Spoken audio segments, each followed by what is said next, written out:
submit. This is also the first hearing that I'm going to have as Senator Whitehouse as the ranking member. So like me, Ranking Member Whitehouse has served on the EPW committee since he came to the Senate.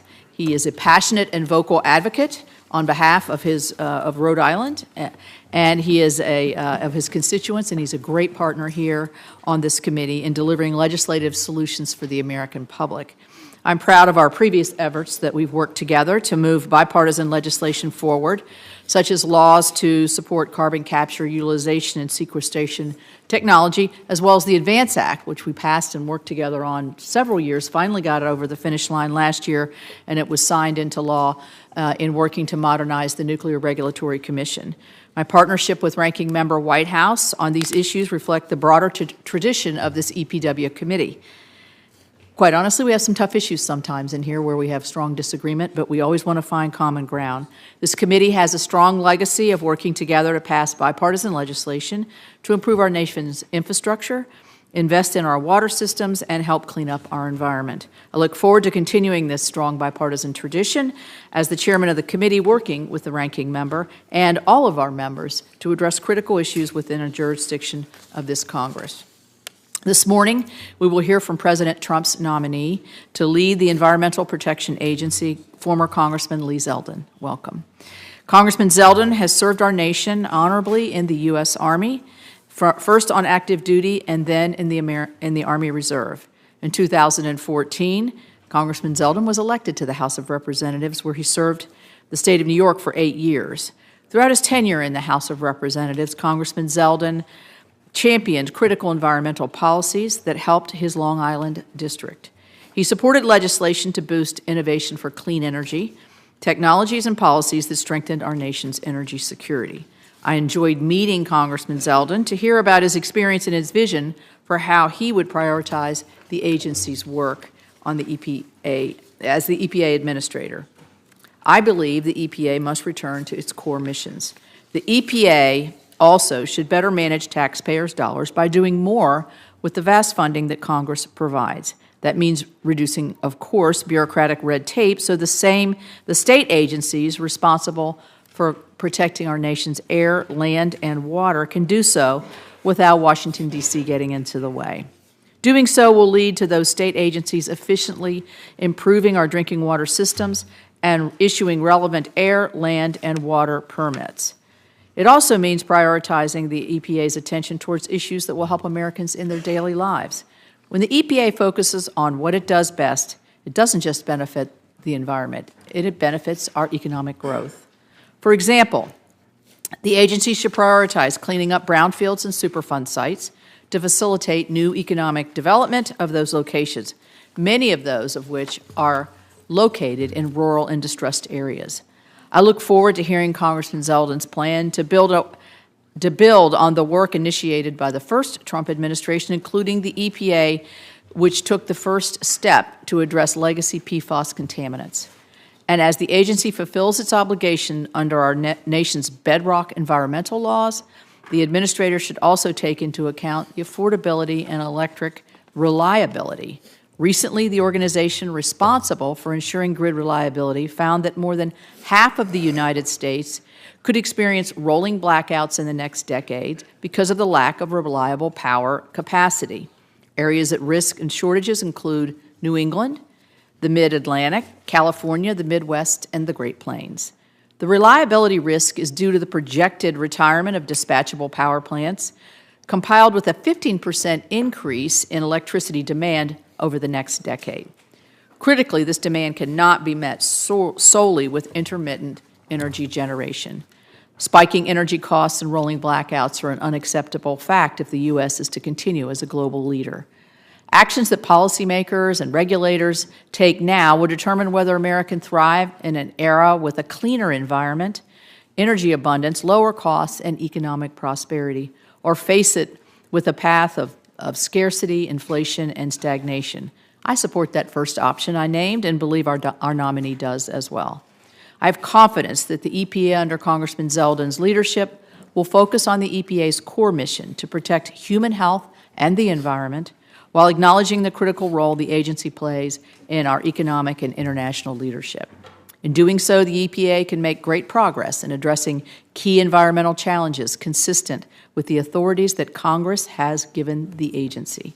I look forward to discussing these issues with Congressman Zeldin today, and I now recognize my ranking member, Senator Whitehouse, for his opening statement.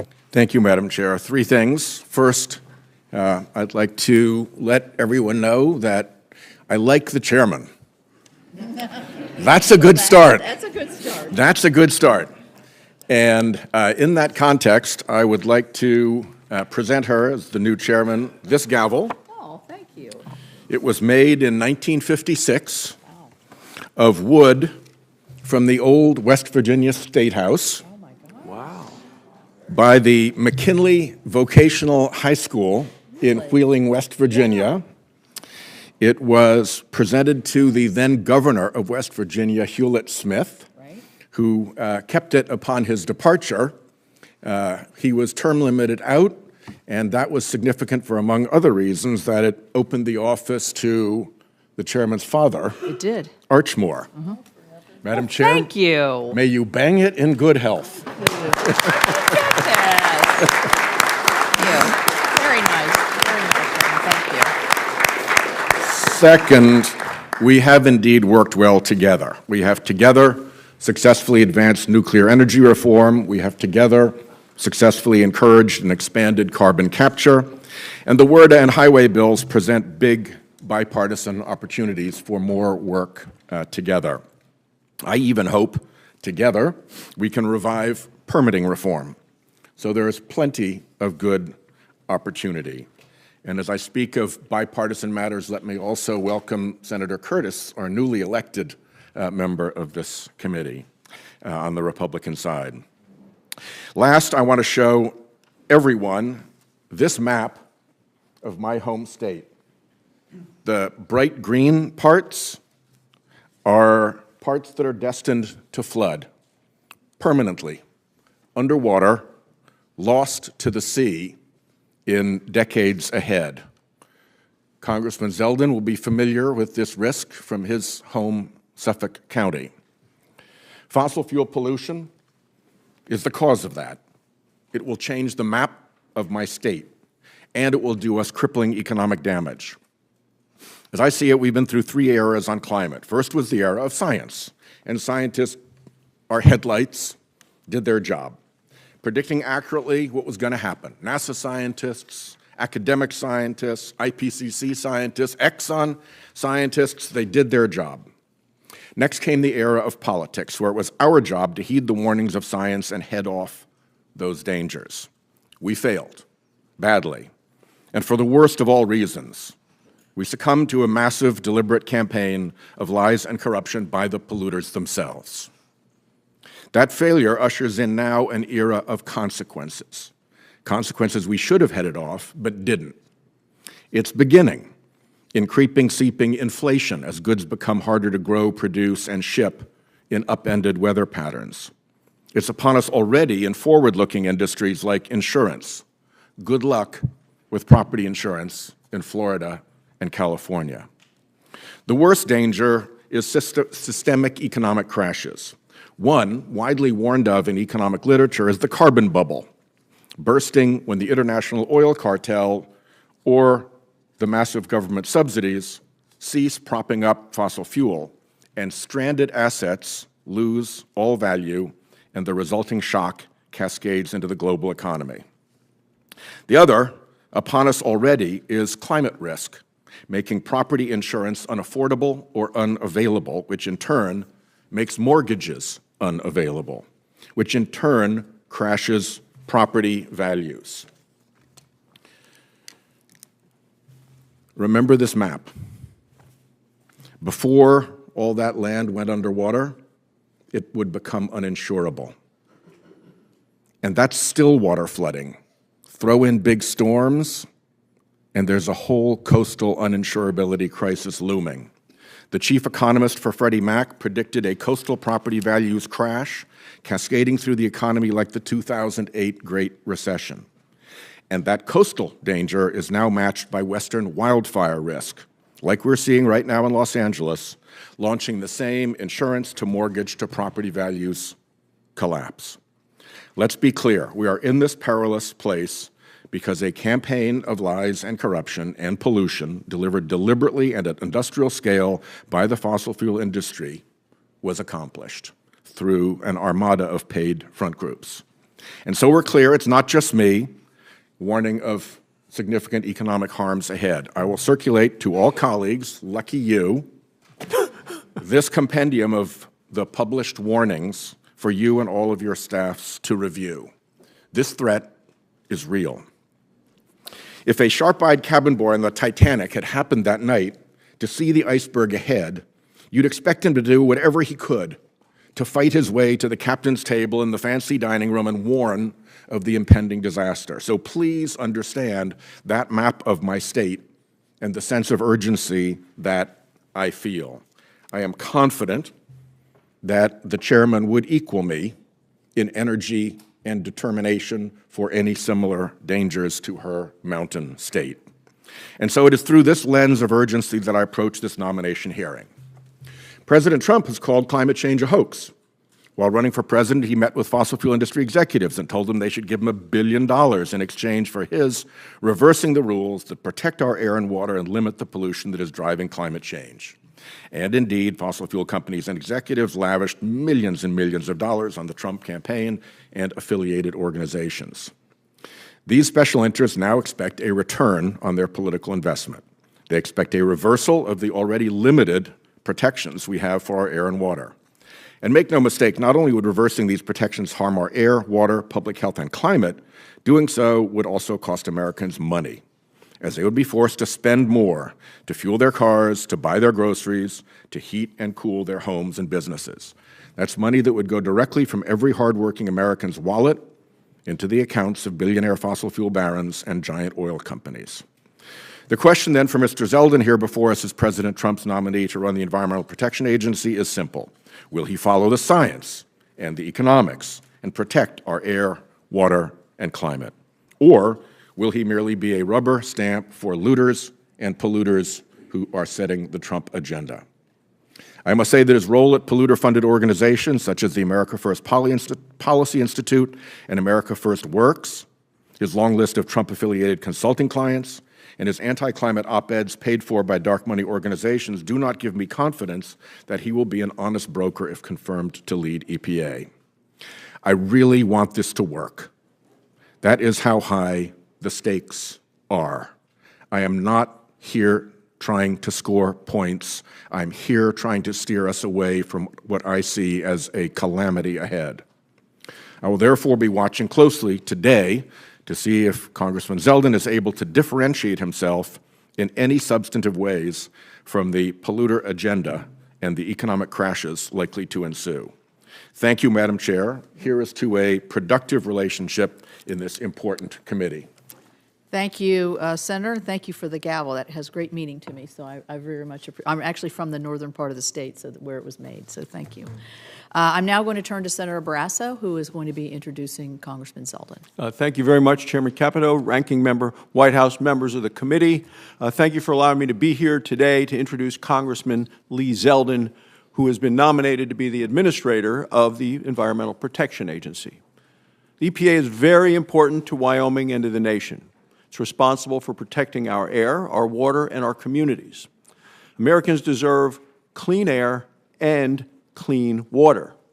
They also deserve clear rules and common sense from the government. Over the last 4 years, they've gotten neither. The EPA has pushed policies that kill jobs in Wyoming and raise the cost for families across the nation. It has also pursued rules that shut down power generation and threaten electric reliability. Americans should be able to take for granted that the lights will go on when they flip the switch. They should know that those making the rules understand that their livelihoods depend on a balanced and measured approach. Instead, the approach over the last 4 years has been based solely on radical environmentalism. Congressman Zeldin will correct the course of the EPA. He's been highly motivated from a young age, graduated from law school at age 23. He has over 20 years of military experience and service, and he's still counting those, because Lieutenant Colonel Zeldin has a range of experience in the Army. He was a military intelligence officer, a prosecutor, and military magistrate. He's a veteran of Operation Iraqi Freedom, where he served in the Army's 82nd Airborne Division as a paratrooper, and just last weekend was on Army Reserve duty. His public service doesn't end there. In addition to his time in the U.S. Congress, he served in the New York State Senate. He knows firsthand how important it is for the federal government to be a partner to states rather than an out-of-touch regulator. This is the dedication and understanding that Lee Zeldin will bring to the EPA. His experience shows that he knows how to balance multiple priorities. He understands that we must be good stewards of the environment without crippling the economy. Many organizations, both public and private, agree that Lee is the right person for the job. One of those organizations is the National Association of Clean Water Agencies. In a letter to the committee, the association said, "He has shown a willingness to engage with a broad spectrum of stakeholders to address pressing issues. This approach is critical for achieving EPA's mission in a way that balances environmental protection," they say, "and pragmatic public policy implementation." His strong support from his community back home.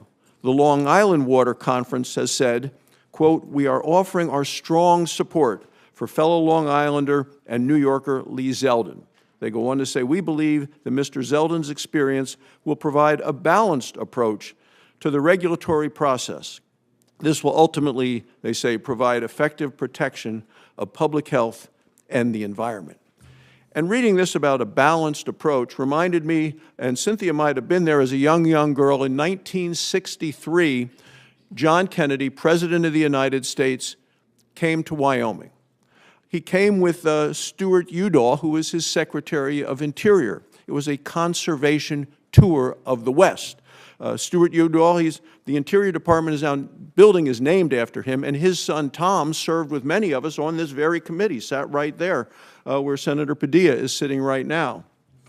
So I brought this picture that has been hanging on my wall in the office in D307, and it's John Kennedy in the field house of the University of Wyoming addressing the largest indoor arena that we had and the largest standing-only crowd in 1963 as part of his conservation tour. And what John Kennedy said that day, he said, "We must maintain a living balance between man's actions and nature's reactions."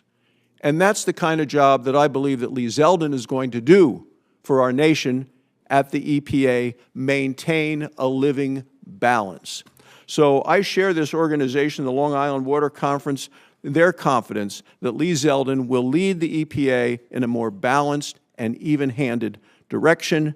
So I say, Lee, congratulations on your nomination. I look forward to working with you on these important issues. I once again thank the committee for letting me join you today. Thank you, Madam Chairman. Thank you. As a former chair of this committee yourself, we welcome you back anytime. So we're going to switch seats here and ask the nominee to come forward.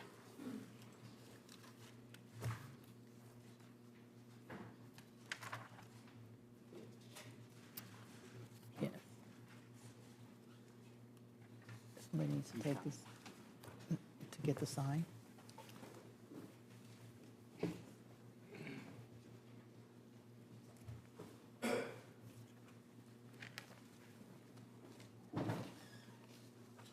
We didn't want your first utterances to be as a John Barrasso imitator, so we wanted to make sure we had the right name. Welcome to the committee, Mr. Zeldin, and I'll look forward to your opening statement. Thank you.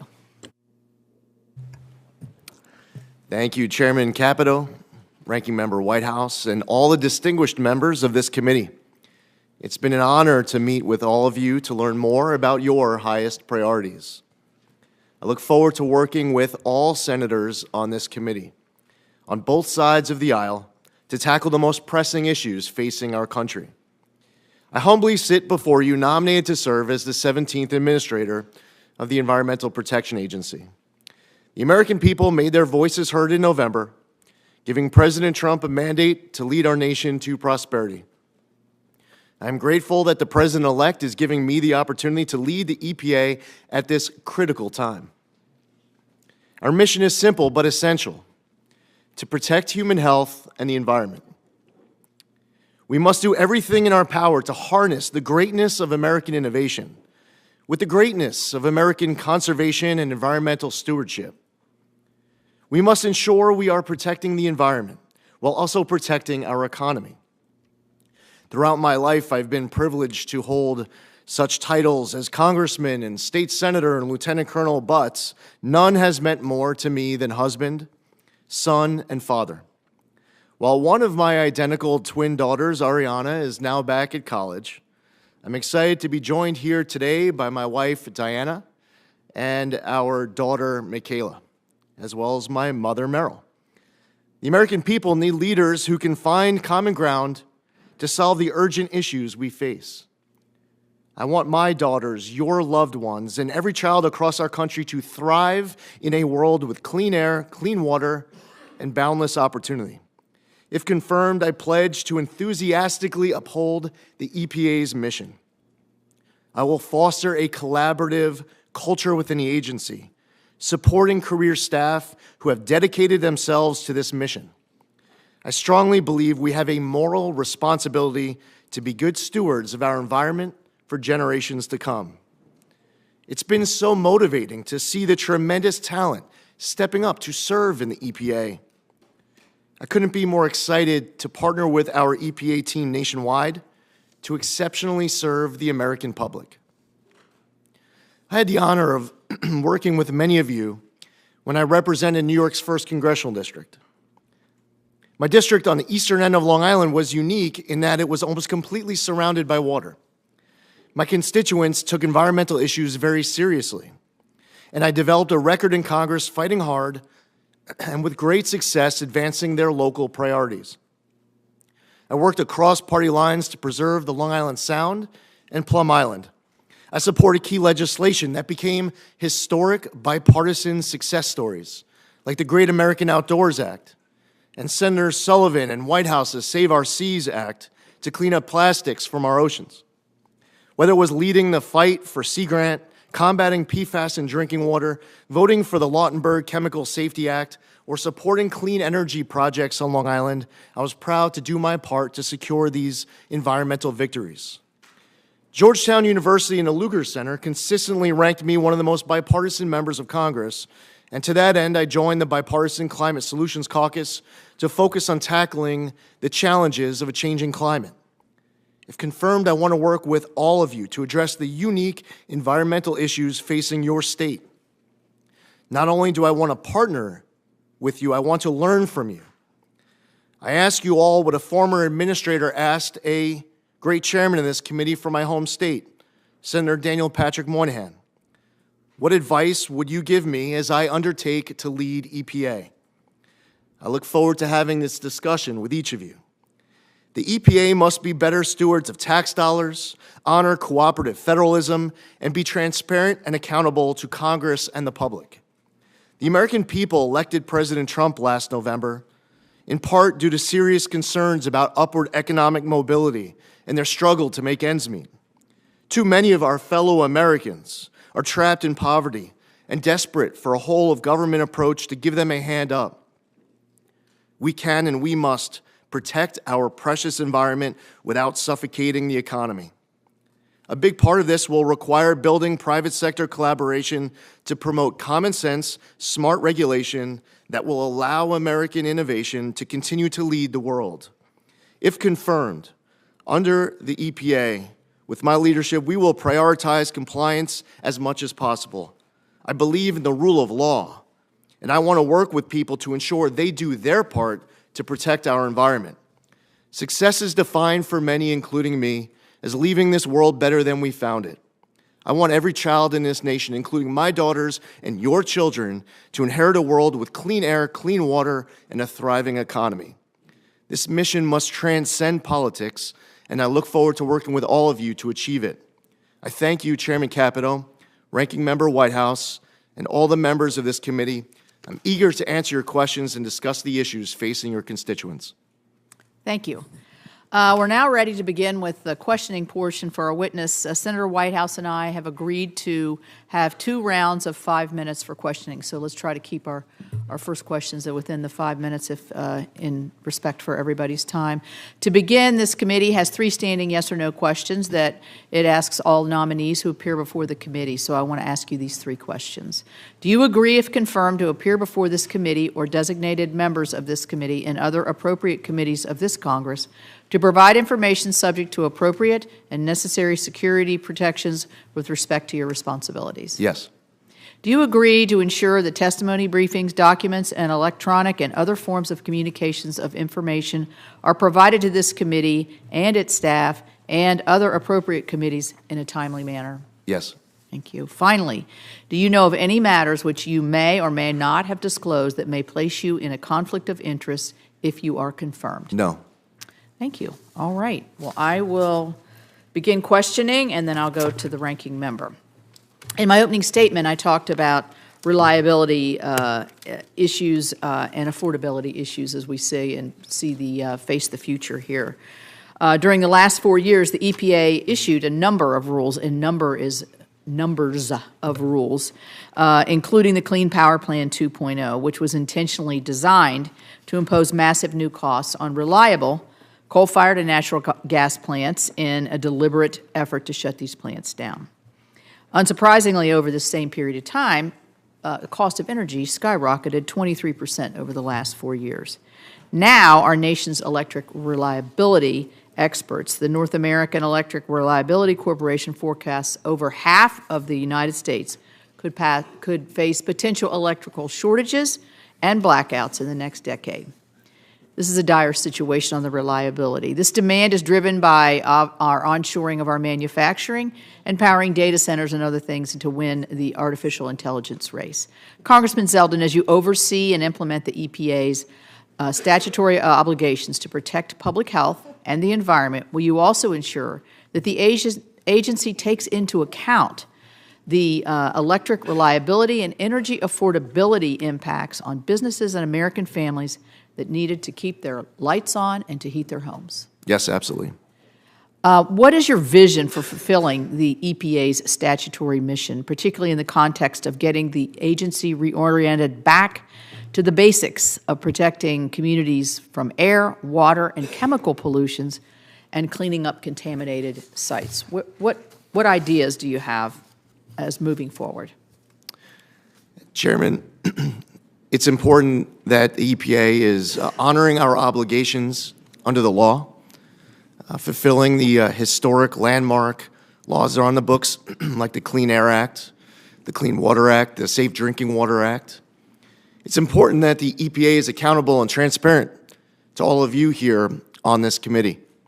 It's important that we are working closely in collaboration with career staff at the EPA and working closely with other agencies where there's overlapping jurisdiction to make sure that we are following our new obligations under the law as Congress enacts new laws moving forward, to make sure that we are abiding by the Administrative Procedures Act, that I, as administrator, I'm not prejudging outcomes, that I'm making sure that our actions are durable, that they are able to withstand scrutiny, and at the end of the day, I'm able to sit before you at further hearings and to be able to account for my actions as administrator and our actions as an agency.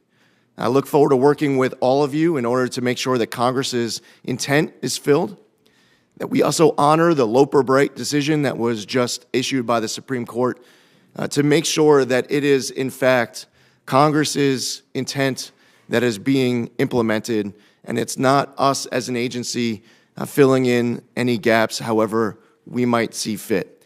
It requires a close collaboration, not just internally within the agency, but with each and every one of you as well. Thank you. Thank you. And I should have welcomed your wife, Diana, and Michaela, and your mother, Meryl. And we miss Ariana, but I hope she's watching it from afar. I want to talk about PFAS. West Virginians have had firsthand experience with PFAS contamination and pollution. Everybody does, but we've had a little more, I think we had a little bit earlier, discovered earlier. And I want to continue, we tried last session to get some leading legislative efforts to try to protect essential service providers and American taxpayers from costly litigation and liability. It's a very complicated issue, as you know. But it speaks to one of the core missions of the EPA, which is safe drinking water and clean water. I understand that your New York district has actually experienced the negative effects of PFAS pollution. If confirmed, how do you plan to address the growing challenge of PFAS pollution through the EPA's existing authorities?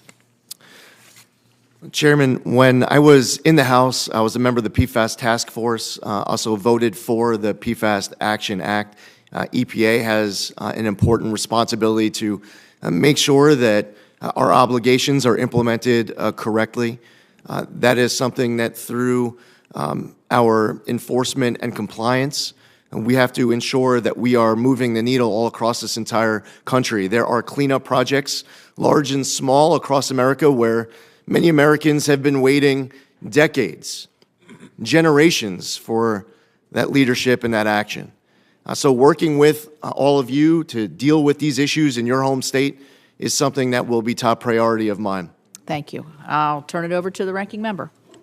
Thanks. Before I get to my questions, if you'd be kind enough to entertain a unanimous consent request to put Yes. certain documents into the record. Okay. I will not put this beast into the record, to spare everybody that, but I will be circulating it to your offices. I would like to put into the record the cover article from the Economist magazine from this April, warning of the next housing disaster from that climate risk to insurance to Without mortgages, objection. property values cascade. And we put a lot of work into this when I was chair of the Budget Committee, and I'd also like to put in the report summarizing the evidence we had used in the Budget Committee on the same insurance crisis. Without objection. I have also a letter here from CREW, Citizens for Responsibility and Ethics in Washington, regarding the Zeldin nomination. Without objection. And finally, I have a letter dated January 15, 2025, submitted by the Climate Action Campaign and signed by over 70 environmental organizations concerning the nomination. Without objection. Great. Thank So you ordered, very much, yes. Chairman. Mr. Zeldin, welcome. As we discussed when we met, I said I was going to ask you some really basic, no-tricks questions about climate change. So let me just start with those. First, as a matter of law, is carbon dioxide a pollutant? Thank you, Senator, and I enjoyed our meeting with your team as well, and I look forward to working with all of you. As far as carbon dioxide emitted from you during that question, I would say no. As far as carbon dioxide that is emitted in larger masses that we hear concern about from scientists as well as from Congress, that's something that certainly needs to be focused on for the EPA. And as a matter of law, it is a designated pollutant, correct? Senator, while carbon dioxide is not named as one of the 6 in the Clean Air Act, the EPA has been treating it as such. Yeah, because of a Supreme Court decision that said so, correct? Correct, yes, Senator. What effect, briefly and in layman terms, I know you're not a scientific expert, what effect are carbon dioxide emissions from fossil fuel combustion having in the atmosphere? Senator, while I am someone who believes strongly that we should work with the scientists, leaving the science to the scientists, the policy to the policymakers, and that we all work together. I don't sit before you as a scientist. Fortunately, at EPA, we do have many talented scientists who provide that research. They have that talent to be able to tell us exactly what the metrics are of their research. Just generally, and in layman's terms, what effects do these carbon dioxide emissions have when they enter the atmosphere? Trapping heat, Senator. And what effect, again, briefly and in layman's terms, does methane leakage from fossil fuel production and transport have in the atmosphere? Same. Heat trapping also. And what effect, I'm from the ocean state, so I've got to ask this one, what effect are carbon dioxide emissions from fossil fuel combustion having in the oceans? Well, the emissions of greenhouse gases trap heat, Senator. As far as your concern that you expressed at the onset of your testimony as you showed that map of Rhode Island, And as you suggested, and as I mentioned, as I represented the district on the east end of Long Island, rising sea levels are concerns where I'm from as well. And it's one of the reasons why the federal government, through the Army Corps, had to invest in a Army Corps of Engineer project with the revetment of Montauk Lighthouse, with fear that if we did not do that, that Montauk Lighthouse, and due to erosion, would be collapsing into the ocean. Is it correct that the trapped heat from carbon dioxide emissions and methane in the atmosphere is heating up the oceans? In fact, 90% of the heat goes into the oceans, and that is what is producing the sea level rise you just discussed. That is what the scientists tell me, Senator. Yep. And are the oceans also absorbing about 30% of the carbon dioxide itself, and therefore chemically turning more acid in measurable and clear ways? Senator, as far as any specific numbers, I have to defer to the research of the scientists. But generally that is happening. Yes, There sir. is a link between the fossil fuel emissions and the acidification of the oceans. Yes, Senator, I do understand that there's litigation here that, to a certain extent, I'm not going to be able to comment on as EPA administrator, but to the general question, yes, Senator. Yeah. Have we hit the 1.5 degree risk threshold, and why is that important? Senator, again, as far as being able, throughout today's hearing, to be able to personally be citing and confirming specific numbers, that is something where I have to defer to the talented scientists to be able to provide that advice on an ongoing basis, whether or not we're hitting numbers at any given time. If you are confirmed, what are the key either climate or oceans tipping points that would concern you? As far as the tipping point, well, Senator, I think that as you put up a map of your district, I could, and your state, I could put up a map of mine, and we could do this across the entire country. As long as that concern exists, where there is in fact rising sea levels, and I hear it from both sides of the aisle. Senator Collins spoke about it in the context of Maine. One last question before my time runs out. I'm sorry. Are we now on a pathway to climate safety, or do we need to do more to reduce carbon emissions in order to get on that pathway? Senator, the United States emissions have been going down over the course of the last couple of decades. Unfortunately, there are other countries where it is not going in the same direction. And I would say that we will have never done enough to ensure that our water and our air is clean, safe, and healthy. Whatever we do every day to achieve this objective, we need to wake up the next day looking for ways to do more.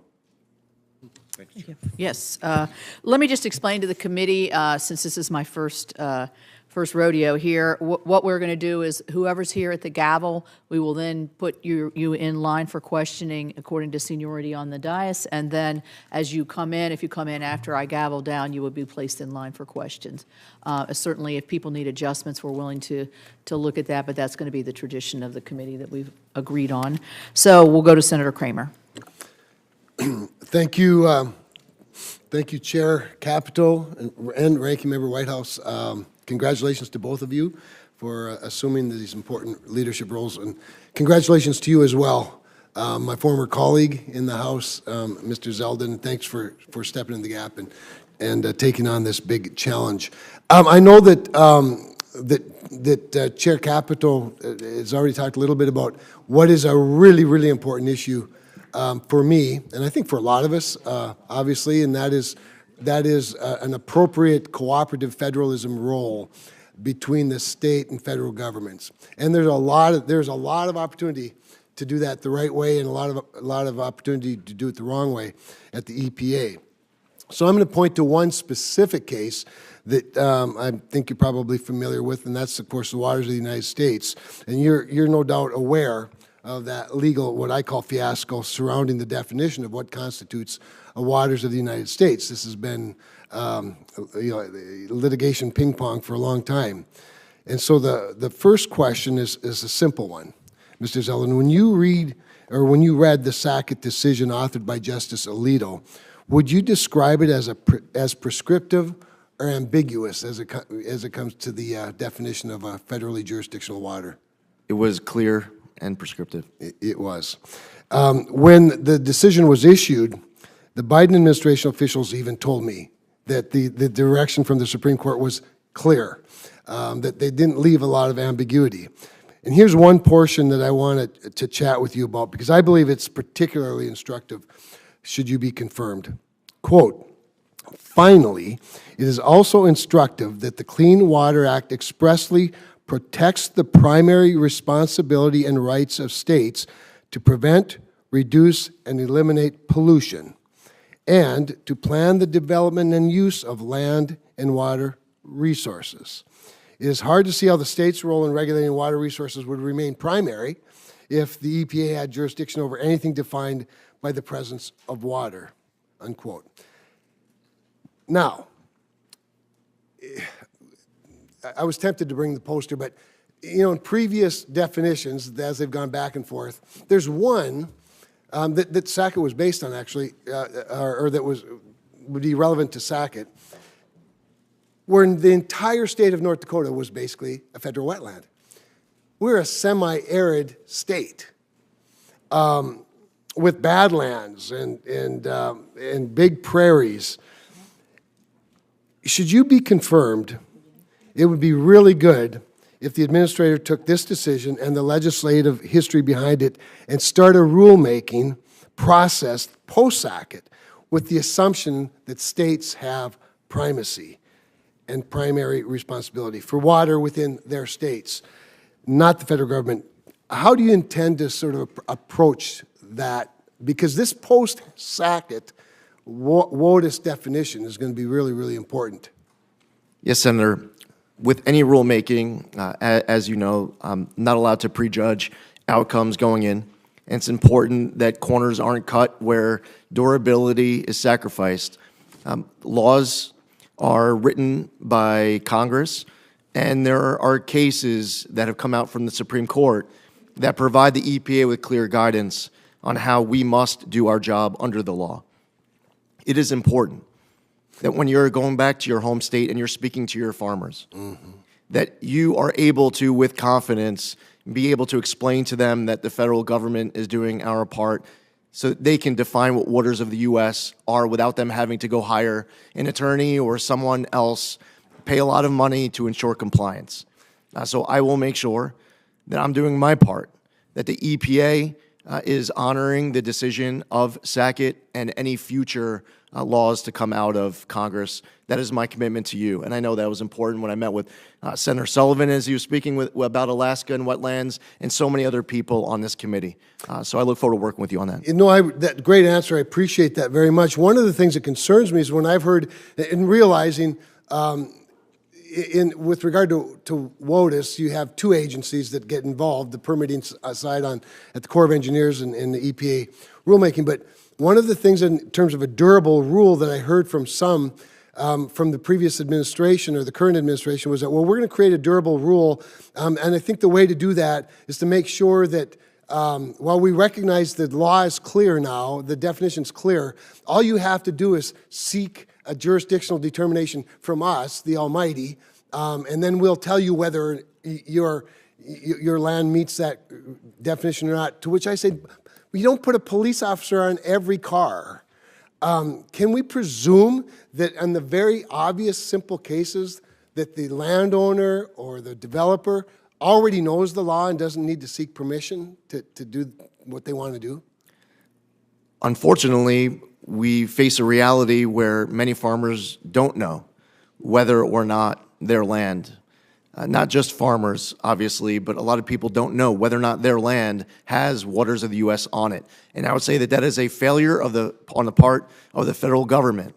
You should be able to go to your landowners, and they should be able to, with confidence, be able to tell you without having to ask questions whether or not waters of the U.S. are on their property. Well, thank you for that. I can tell you North Dakota farmers are pretty bright. They know, it's just that the bureaucrats didn't. And now hopefully the Supreme Court's cleared that up. Thank you. Thank you. Senator Sanders. Thank you. Congratulations on your new title here. Mr. Zeldin, thanks so much for coming in the office the other day. I enjoyed our chat. Mr. Zeldin, 2024, as you know, was the hottest year in recorded history. The past 10 years have been the hottest 10 years on record. We have seen in recent years unprecedented firefighters in the West Coast and in Canada, and we're seeing the horrific situation in LA right now. We have seen unprecedented flooding in China, displaced millions of people there, unprecedented drought in Brazil, Africa, and elsewhere. And in southern Africa, people are dying because of the drought and their inability to grow crops. Billions of people have been sweltering in Europe and elsewhere in unprecedented heat waves. In the midst of all of that, President-elect Trump has said that climate change is a hoax. You will be, if confirmed, one of the leading spokespeople in this country, representing us throughout the entire world. Do you agree with President-elect Trump that climate change is a hoax? Well, first off, Senator, it was great to meet with you as well. I believe that climate change is real, as I told you. As far as President Trump goes, the context that I've heard him speak about it was with a criticism of policies that have been acted because of climate change, and I think that he's concerned about the economic costs of some policies where there's a debate and a difference of opinion between parties. I would respectfully disagree with you. I think he has called it a hoax time and time and time again. And I would just say for the record that, and let me ask you this question, all right? Some of us have used the word existential threat.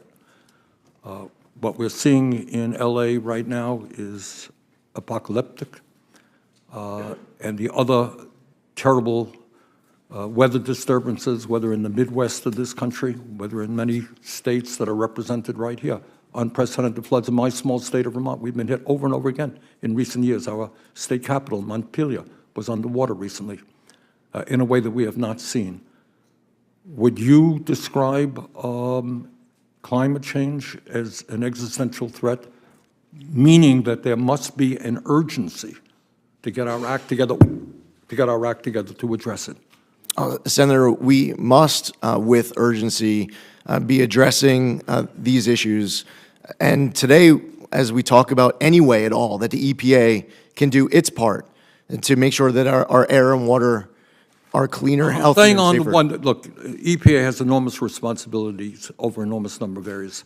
I'm focusing on picking up what Senator Whitehouse said. I worry very much. Do you have kids? Yes, Senator. Okay. I worry. Many of us have kids. We have grandchildren.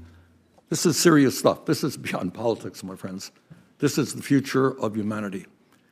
And if we do not get our act together, and that is not just the United States of America, this requires international cooperation. So let me ask you another difficult question.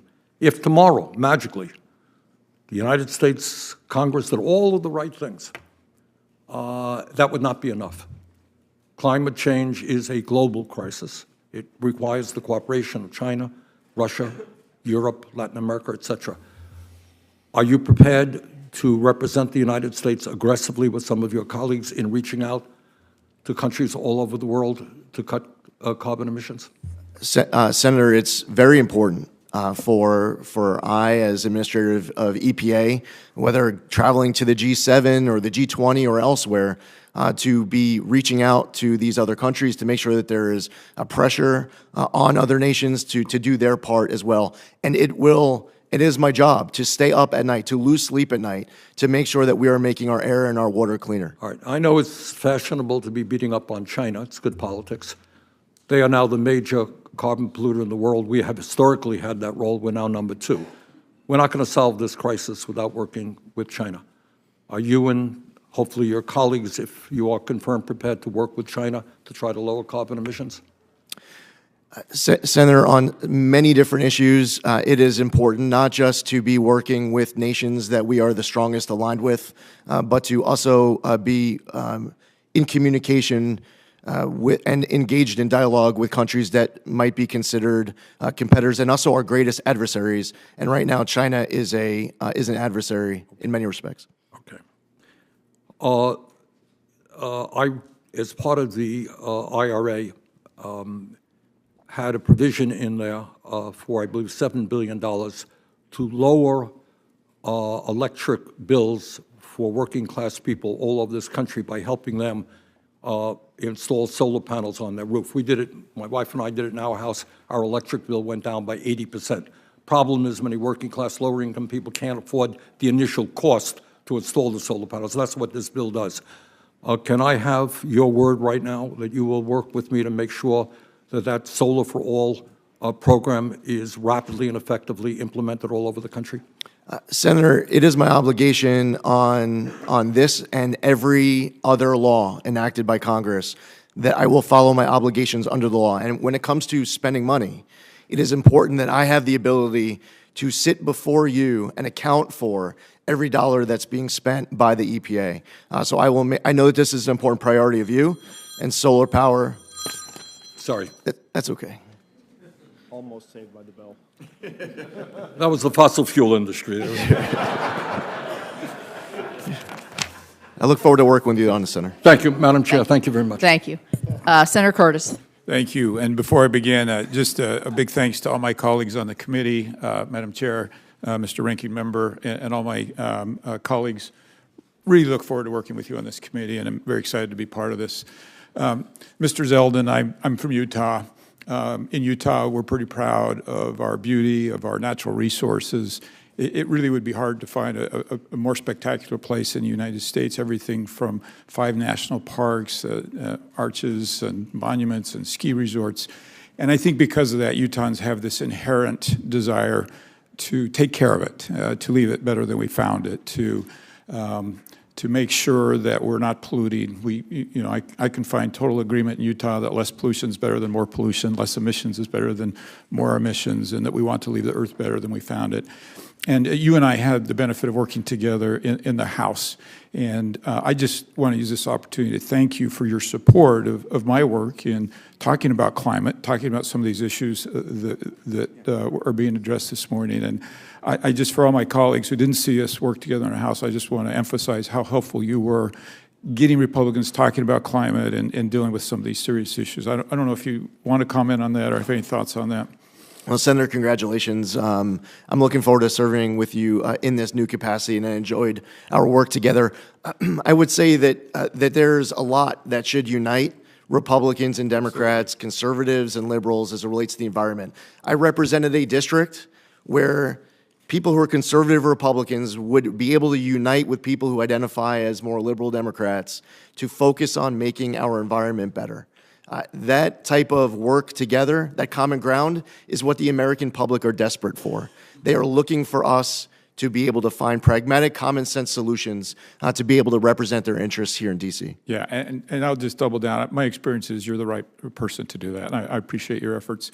Now, all of that said, let me talk about some problems in Utah, and some of that has to do with our geology and geography. And you and I, when you were in my office, we talked specifically about the Uinta Basin. 80% of the methane that is registered in the basin doesn't come from traditional fossil fuel sources. It comes from ground sources. It comes from air that comes into the region. And yet they're judged and measured on that whole 100%, not the 20% that they admit.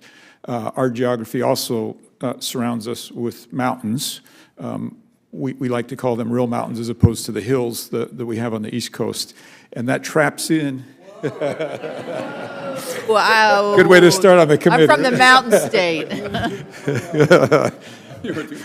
That traps in. You want to rephrase that? That traps in all the emissions, and they're caught in that area. And so part of our discussion in my office, and I'd like to talk about today, is asking from your agency an acknowledgement that despite sometimes our best efforts, and I will tell you in Utah, government, education, business leaders, civic leaders have all come together to try to lower these emissions and meet these standards, but because of these, sometimes we can't. I'd love to work with your administration to figure out how we fairly measure that. Could you comment on that? Yes, Senator. I look forward to being able to work with you and every senator on this committee. I want to make sure that our teams are working together. I sat on the other side of many of these hearings. And one of my greatest frustrations as a member of the House of Representatives was to send a letter, send a follow-up letter, send another letter, and then you're at a hearing following up on your third letter, and and the person who's testifying before you is acting as if they haven't received your first, second, or third. That collaboration is very important so that when I'm sitting here before you, that I am able to be accountable to all of you. And that when you need something from the EPA and you're asking a question, that we're able to provide prompt answers. Part of this, too, is a relationship and understanding every important local priority of each of you in your home states. I want to be able to travel to your states, to be able to see firsthand on the ground whatever are your top priorities. And I know, Senator, you have many top priorities in Utah. I look forward to visiting Utah and being able to see for myself and bringing the team. Thank you. Would love to have you there. And giving your regional administrator some flexibility, also, for instance, flexibility in things like technology, being agnostic to the technology and being more focused on the end result, I think would help us get some better results. Finally, in the last few seconds, your predecessor in the House had to deal with me every time that he would come before us talking about his low approval rate on getting chemicals approved. They are 0% of statutory requirement getting these chemicals approved. And I would joke with him, like, you could actually, that's statistically impossible. You could stumble on some approvals, right, accidentally. So I just want to warn you that I'm going to be as tough on you as I was on him, and that this is important. A lot of these chemicals can replace some of these PFAS chemicals, and if we can't get them approved, it just makes the difficulty of getting these off the market near impossible. So look forward to working with you on that, and look forward to seeing you in the mountains of Utah. I yield my time. Your seat has been relocated over there by Senator Moran. Senator Merkley. Thank you, and I'm completely down with Senator Curtis's description. My daughter and I went by U-Haul across the country, starting the East Coast, and we went through those East Coast hills, and by the morning of the third day, she woke up and saw the mountains. We were in the middle of the Rockies, and her eyes got wide, and she said, "Now I understand, Dad, why you say the only real mountains are in the West." So let's just say it's a bipartisan fact, agreed to right here. Mr. Zeldin, you have made an emphasis on the science being the foundation. And one of the concerns that I have is regard to the role of paid influencers. And you have reported that you have been paid to do various op-eds. Would you provide to the committee a list of all of the payments you've received and who is paying you, and a copy of the op-eds you prepared so that we have a complete understanding of your background in that area? Yes, Senator, and I also have provided that as part of my financial disclosure, and both ethics at EPA and the Office of Government Ethics has reviewed all of those submissions in providing that clearance letter to the committee. Yes, that we do have your financials. They do not give the details on the text of which op-eds, and sometimes it's obscured. For example, the $50,000 to $100,000 that you were paid for op-eds, but it also says speaking fees, use of media studio, and so forth. So if you could tie the actual payments for the op-eds to the op-eds you wrote, so it's just so we have a clear and transparent understanding of that piece, because we want to have our folks serve the public interest and have that foundations of science you're speaking to, but I think the citizens deserve to understand as we wrestle with this moment, that background. And also the background, you've rented out your media studio multiple times. Was that for doing interviews? Did you do interviews in your media studio and then you asked to be paid for using your own media studio for interviews? So twofold. First off, the first point, I have provided a breakdown of every individual op-ed as well as the publication and the date of the publication. Any further, if you need us to print up what was referenced, we're happy to do that. And as far as the media studio, I owned a media studio. So networks could rent, can use that studio for a TV hit. Thank you. Appreciate that, those details, and we'll take a look at that list. You've also, over the course of your career, received a lot of campaign funding from the oil and gas industry. I think it's estimated at $270,000. Can you assure citizens that the campaign support you received from oil and gas industry will not influence your service to the public of the United States? Yes, Senator, there's no donation that anyone has ever provided me at any point of any amount that is going to influence any decision that I make in this position or beyond. Second, I want to emphasize the point that my colleagues have made about climate change. We are seeing a massive loss of insurance policies on the West Coast and in Florida. In Florida, 16 companies have gone bankrupt. Another 16 have stopped issuing policies. State Farm has withdrawn a massive number of policies from California. We had 6 towns burned to the ground in my home state of Oregon, less well publicized across the country. It is really a challenge. Huge number of folks in California are having to go to a state program they created, same in Florida, because no insurance would insure properties. The problem with those is there's no great solution. They're extremely expensive and difficult and have very limited coverage. All right, so I want to continue on plastics. I've been very concerned about plastics. We have more and more articles. This article I'll submit for the record. Thank you. The Washington Post has just found out about the threat between microplastics and cancer, and it goes on to talk about colon cancer, the imbalance of antioxidants, lung cancer. We've had a whole series of articles about heart disease. We have this article, Bioaccumulation of Microplastics in Human Brains, out of New Mexico. It's out for peer review right now, but we're learning more and more. We now have plastics in breast milk, plastics in every organ of the body, and plastics in our brain. In fact, it turns out, according to this study, if this turns out to be accurate, the highest accumulation of plastics is in our brains. We also have a record of microplastics and nanoplastics affecting human fertility. And plastic is, by its chemical structure, an endocrine disruptor. Are you familiar? Have you steeped yourself in the science and problems associated with plastics in the human body? Yes, Senator, and I enjoyed being able to meet with you and your team in your office, where clearly this is an issue of great interest and passion of yours. I would look forward to an opportunity to be able to read what you're referencing specifically, just so that I can become intimately familiar with any detail that you're citing that I have not read before. I was hoping that's what you're going to do after our meeting in our office. You were going to go out and say, I got to read all these articles. Senator, and I would look forward to continuing to read even further. There is an effort by the chemical industry to say, don't worry, we'll just melt everything down in big pots to keep plastics out of the waste stream. They call it chemical recycling. It's basically thermal melting. But it has proved to only be usable in very limited, basically manufacturing waste as opposed to post-consumer plastics. But they're trying to sell it as the absolute cure. Don't worry, we can go from 8% recycling in America to a high percent. Are you familiar with the very limited role, but the chemical industry is trying to say, don't worry, be happy on plastics? I'm aware, yes, sir.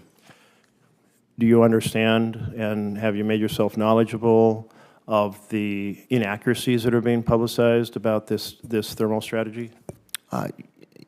Senator, I am researching and reading all that's being provided on all sides of this issue.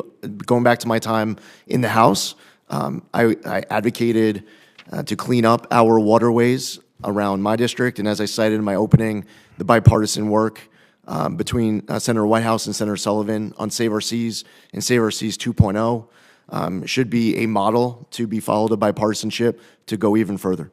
Yeah. I see I'm over time. I'm sorry, Madam Chair. I'll just close by saying, in plastics, there's a big story trying to be sold about don't worry. It'll be your responsibility to make sure you speak the truth to the American people. Thank you, Senator. Senator Sullivan. Thank you, Madam Chair, and I want to congratulate you and the ranking member.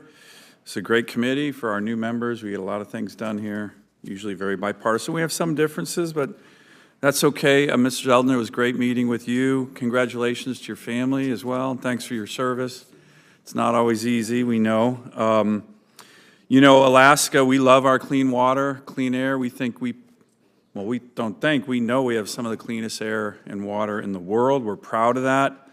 We don't always think the EPA has helped in that regard. It's more state actions. So I want to begin by getting you to commit to me to come up to Alaska with me, bring your family. We can do some fishing maybe after you see all the important elements of Alaska. Big mountains, no offense to Utah, but real big mountains. So we have a little fun on state size in this committee. But can I get your commitment to do that? Yes, Senator, and unlike predecessors of mine who attempted to try to negotiate an August trip, I would want to go when it's as cold and dark as possible. Yeah, well, it's happening right now. We have communities in Alaska that are hitting 30, 40 below zero, and so we'd love to have you in the winter and summer. So Senator Ricketts looks like he wants to come with me, so I look forward to it. Love to have him. Second, I really appreciate the shout out to me and Senator Whitehouse on the Save Our Seas Act, Save Our Seas 2.0. That was the most comprehensive ocean cleanup legislation in the history of the country. Those were both signed by President Trump. You might want to ask Senator Whitehouse at some point about the signing ceremony that we had in the Oval Office with President Trump on Save Our Seas 1.0 was Commerce Secretary Wilbur Ross and others. It was great. So can you commit to me to work with this committee? I think we already have President Trump's commitment to continue the progress we've made on ocean cleanup, plastics cleanup.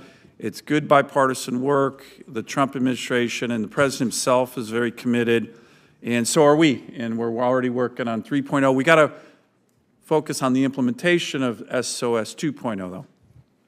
Can we get your commitment on that? Yes. Great. Well, look, I want to go back to Senator Kramer's issue of, in your opening statement about honoring cooperative federalism. And as you know, our Clean Air Act, our Clean Water Act laws from Congress contemplate a scheme of cooperative federalism that provides an active, in some case, primary role for states on these laws. Will you commit to doing to that, because it's a really important issue for my state? Yes, Senator. So one of the areas where we haven't seen cooperative federalism at all is the way in which the EPA in my state has a history of enforcing the laws. And no offense to my Democratic colleagues, this is always with Democrat administrations. The Obama administration did what they do is they come in with giant, heavy armed agents, body armor, helicopters, like it's shocking. We had a raid on some placer miners in a place called Chicken, Alaska, under President Obama. Over 30 armed agents, body armors, to do what? Do compliance on the Clean Water Act. They didn't find one violation. They scared the hell out of the miners, okay?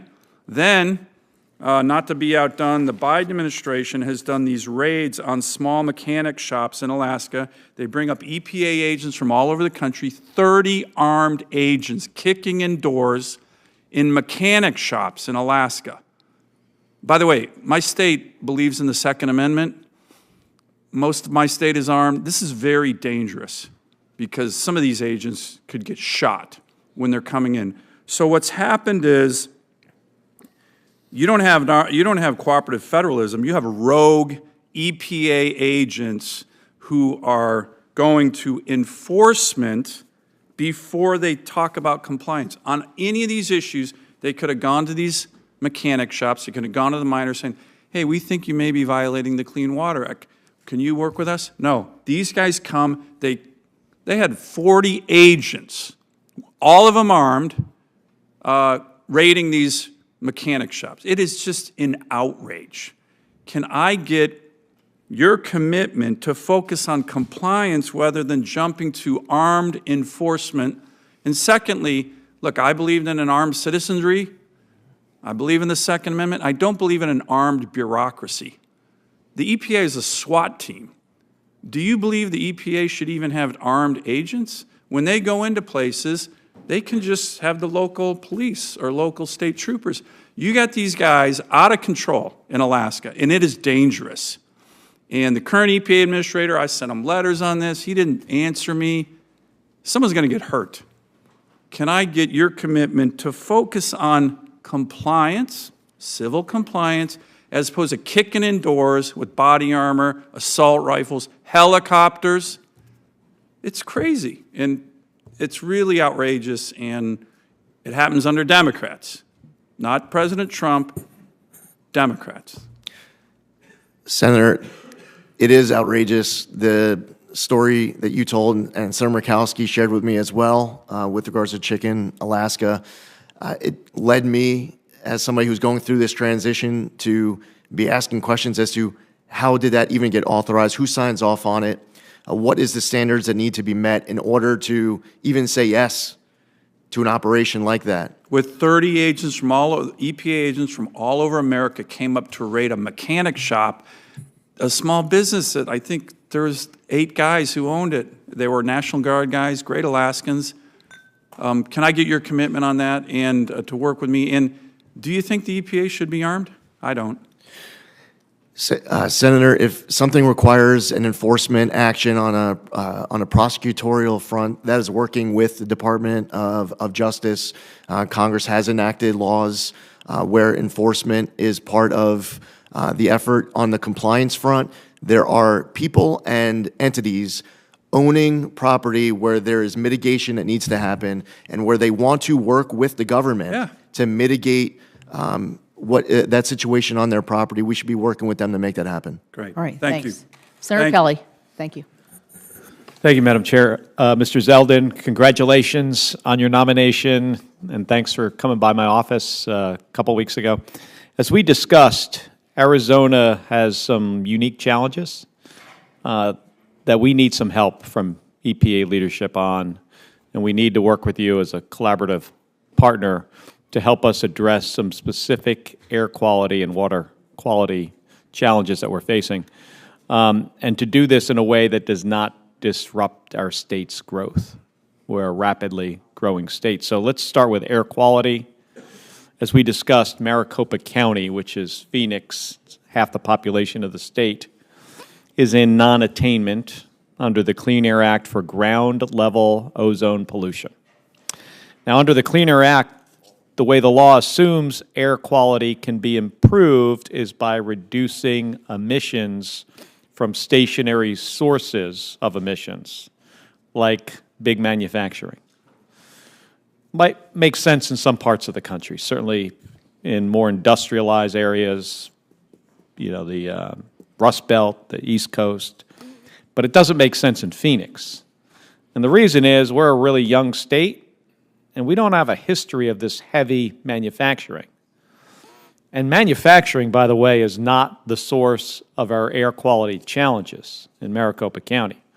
EPA's own modeling shows that 80% of the ozone-forming pollutants in the Phoenix area come from either natural sources like wildfires or sources outside of the region, like California and Mexico. Now, this means that the typical EPA playbook for how to improve air quality and protect public health is not going to work in Phoenix. It's just not. So we need partnership and collaboration with the EPA headquarters and EPA Region 9 to address these challenges. And we've been working closely with state and local officials and our business community on this. And there are specific actions that we're asking for EPA partnership on. So I'd like to ask for your commitment to working with us on these issues. I'm going to go through them. There's like 4 of them. First, we have several new source review permits currently under review by the Region 9 office. If confirmed, will you commit to ensuring that those permits are prioritized for review? Senator, your priorities will be mine. We'll make sure that we follow the law, but making sure that this is top of the list. Thank you. And second, Maricopa County has submitted 2 local rules, which are called Rule 204 and 205. We spoke about those in my office, that would provide alternative pathways for generating offsets for new permits for new manufacturing facilities. So remember what I said, we don't have the heavy manufacturing that's shut down that would generate a permit. So these rules have some other ways to do that. So both rules are still pending final approval, although I understand that Region 9 and Maricopa County have been meeting weekly on this to resolve some outstanding issues. But Mr. Zeldin, will you commit to ensuring this coordination between EPA and the county can continue with the goal of having both rules approved as soon as possible? Senator, while I can't prejudge outcome as far as approval goes on anything, you absolutely have my commitment to be able to work with you, those local partners, to come to Arizona. You also mentioned the Yuma example as well.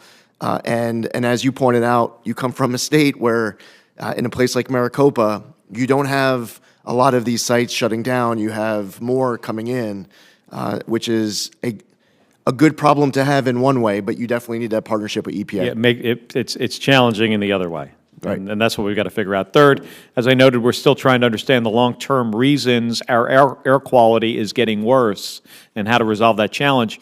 Will you commit to help Maricopa County develop some better models to understand why our air quality is getting worse in Maricopa County and help us find some solutions to address this long-term? Yes, Senator. And fourth, in that same vein, we know that emissions from Mexico are a serious contributor to our air quality challenges throughout Arizona. Will you commit to having the EPA Region 9 and the EPA Office of Transportation and Air Quality work with our local officials to ensure that our attainment plans account for cross-border pollution? Yes, Senator. I also heard this concern from both Senator Schiff and Senator Padilla as it relates to Tijuana and the southern border of California. This is clearly an issue across states. I look forward to working with you on this issue. And then finally, will you also commit to working to find solutions to ensure regions throughout the western United States aren't penalized for emissions created by wildfire smoke? Yes, Senator. Thank you. Thank you, Senator Ricketts. Thank you, Chairman Capito, and congratulations again to Chairman Capito and Ranking Member Whitehouse on your new roles. And you mentioned our new member, Senator Curtis, but we also have a new member, Senator Schiff, with us as well. We actually have 3 new members on our side, and I've been waiting for them to assemble. Oh, okay, very good. I didn't want to leave Senator Schiff out because he's there. So, yep, not at all. I'm excited to work with the entire team here with regard to the upcoming session here. And Congressman Zeldin, good to see you again. Thank you very much for being here, and again, appreciate your family sacrifices in the past and serving our country and your continued willingness to sacrifice and serve our country again in this new role. You know, rule of law is what binds Americans' trust to government, right? All too often, we've seen under this Biden administration that the rule of law and congressional intent has been subverted by trying to appease radical left-wing environmentalists. And that undermines people's faith in government and the rule of law and the trust of our institutions. So thank you for your commitment to implementing the laws as Congress has written and is intended to be able to get back to the fundamentals of the EPA, which is protecting our environment, safeguarding our health, and looking out for the well-being of the public. I'm excited to restore this proper balance of limiting risk with using sound science to protect our environment as the EPA's mission as Congress, which is the EPA's mission as Congress directed it to do. We must follow the law to restore Nebraskans' faith in our government institutions. So one of the areas that you're going to have an opportunity to be able to do that has to do with our renewable fuel standard. And this is one of the things I've commented in the past. I love this committee because we talk about ethanol and biodiesel and renewable diesel all the time. Chairman Capito will get tired of me doing that. But what we've seen in the past under the Biden administration is that RVOs are set below production levels and they're chronically late. For example, the RVOs for 2026 are required by law to be published on November 1st, 2024. That did not happen, and it's not likely to happen until probably December 2025. The 2023 and 2024 RVOs will lag behind industry production by 3 to 4 billion gallons. That's the actual capacity of the industry today. Congressman Zeldin, do you commit to give producers and the industry certainty in the marketplace deserves? And again, this is what businesses want. They want certainty. They want to know what the rules are so they can plan for it. Will you give them the certainty by following the law as it relates to the timely and appropriate RVO rulemakings? Yes, Senator. Great. Thank you very much. Another pressing biofuel issue for Nebraskans is year-round E15. I want to thank Senator Fisher and your former colleague, Congressman Smith, for their leadership on the issue. And I'm happy to lend my enthusiastic support to this cause. The solution is over a decade in the making, and we were very, very close in the last Congress to actually getting E15 year-round, and I hope we do build on that momentum here in 2025. Congressman Zeldin, although the issue will not be solved entirely by the EPA, can we rely on your part to create a market of certainty for liquid fuel stakeholders and agricultural producers by doing all you can to ensure that Americans will have access to E15 all year round? Senator, while I can't prejudge outcome of processes to follow across the board, I know how important this issue is to you, and I know how important this is to President Trump. The president has expressed this time and again with regards to you. You've heard it from Senator Ernst. I've heard it from Senator Grassley, Senator Thune, Senator Fisher, and others, Senator Hawley. So I understand how much of a priority this is for you. As far as establishing certainty, hopefully this is something that Congress is able to resolve. To the extent that you're relying on the EPA to establish that certainty, I look forward to being able to do my part, and I want to continue to work with you to achieve the outcomes that we had discussed. Great, thanks. And you know, one of the things that, and we'll get into it in the second round of the questioning as well, but I think it's really, really important that we get away from what the Biden administration was doing with regard to trying to tip the scales toward their solution. That's how I interpret their delay on renewable fuels. Like, we all want to reduce our impact on the environment. Renewable fuels are one of the ways we can do that. They wanted to push their solution with electric vehicles. And again, electric vehicles can be part of the solution on how we do that as well. But what we should be focusing on is how American innovation, and I appreciate the fact that you mentioned this in your opening, American innovation is how we solve our problems in this country. So allow Americans to innovate, to find ways to be able to reduce our impact on the environment. And I'll give you just one example. Last year, or maybe it was 2 years ago, I was seeing a demonstration by a hybrid vehicle that had, for a $600 kit, had been equipped to burn 85% ethanol. And it was getting 38 miles to the gallon while reducing the amount of emissions that would have normally been done with a gasoline engine. So that's the kind of innovation that can help us reduce our impact on the environment if we're allowed as Americans to actually innovate, and rather than have this big top-down government, one-size-fit-all, like, we're going to push this solution on you, whether it works or not. So I see my time has expired, but I look forward to the second round of our questions. Thank you. Thank you. Senator Markey. Yep. Thank you, Madam Chair. Congressman Zeldin, in 2016, in a congressional debate, you said, quote, "There are many different ways that we can be better stewards of our environment.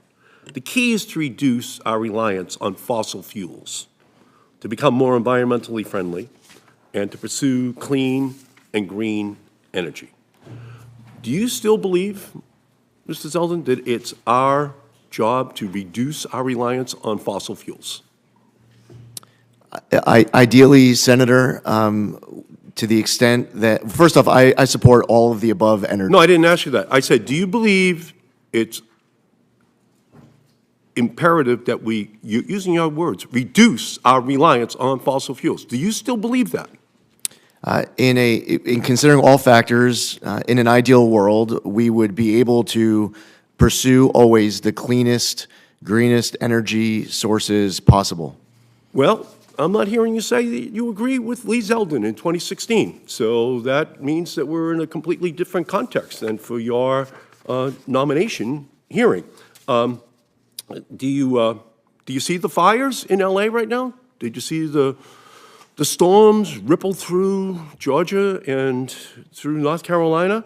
The threat of climate change hasn't gone away since you said that in 2016. And I'm just worried now your change of tone is politics and not the science, which you apparently did believe at that time. Let me ask you the next question. Do you also accept that under the Supreme Court's ruling in 2007 in Massachusetts versus EPA, and in 3 subsequent cases, that the EPA is obligated to regulate greenhouse gases as air pollutants from motor vehicles, power plants, and other industrial sources as, quote, the Supreme Court said in their decision, may reasonably be anticipated to endanger public health or welfare. Do you accept that as a mandate, Mr. Zeldin? Authorized. Yes, Senator. You do? Authorized to, Senator. Authorized to. You don't actually then accept the requirement that you have to deal with the endangerment that fossil fuels actually poses to LA or North Carolina or Florida or the Gulf Coast almost on a yearly basis. You don't accept that. Senator, I just want to be accurate. And in citing Massachusetts versus EPA, the decision does not require the EPA. It says authorizes the you're EPA. obligated. You're obligated to regulate. If you find there's an endangerment, you're obligated. Do you feel that it's an obligation?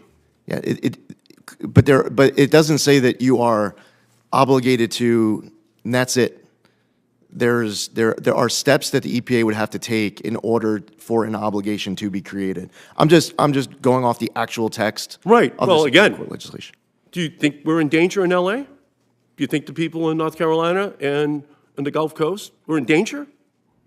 Are they in danger? Absolutely. For people who are having their All right. homes burned down. Then you have an obligation to deal with that and to do something. Senator, I'm not hearing your job at you see your job at the EPA as doing something about it. You know, we're watching firefighters run towards the flames in Los Senator, Angeles, and the EPA is responsible to keep the fiery embers of climate change under control. Power plants, cars, industry. Are you going to fight those dangers, Mr. Zeldin? Are you going, as you said in 2016, or are you going to fan the flames of destruction Senator, on the demand of the fossil fuel industry, which you now refuse to actually hold responsible for the rapidly warming country that we're living in? Senator, there's a few things there. First off, as far as the Supreme Court case goes, it was not a decision of the Supreme Court that if there was a fire in 2025 in California, that if that fire creates a danger to people who are having their homes burned down, that the EPA is then that triggers the EPA to regulate carbon dioxide. There's just more to that. I'm just trying to be accurate. It's pretty simple.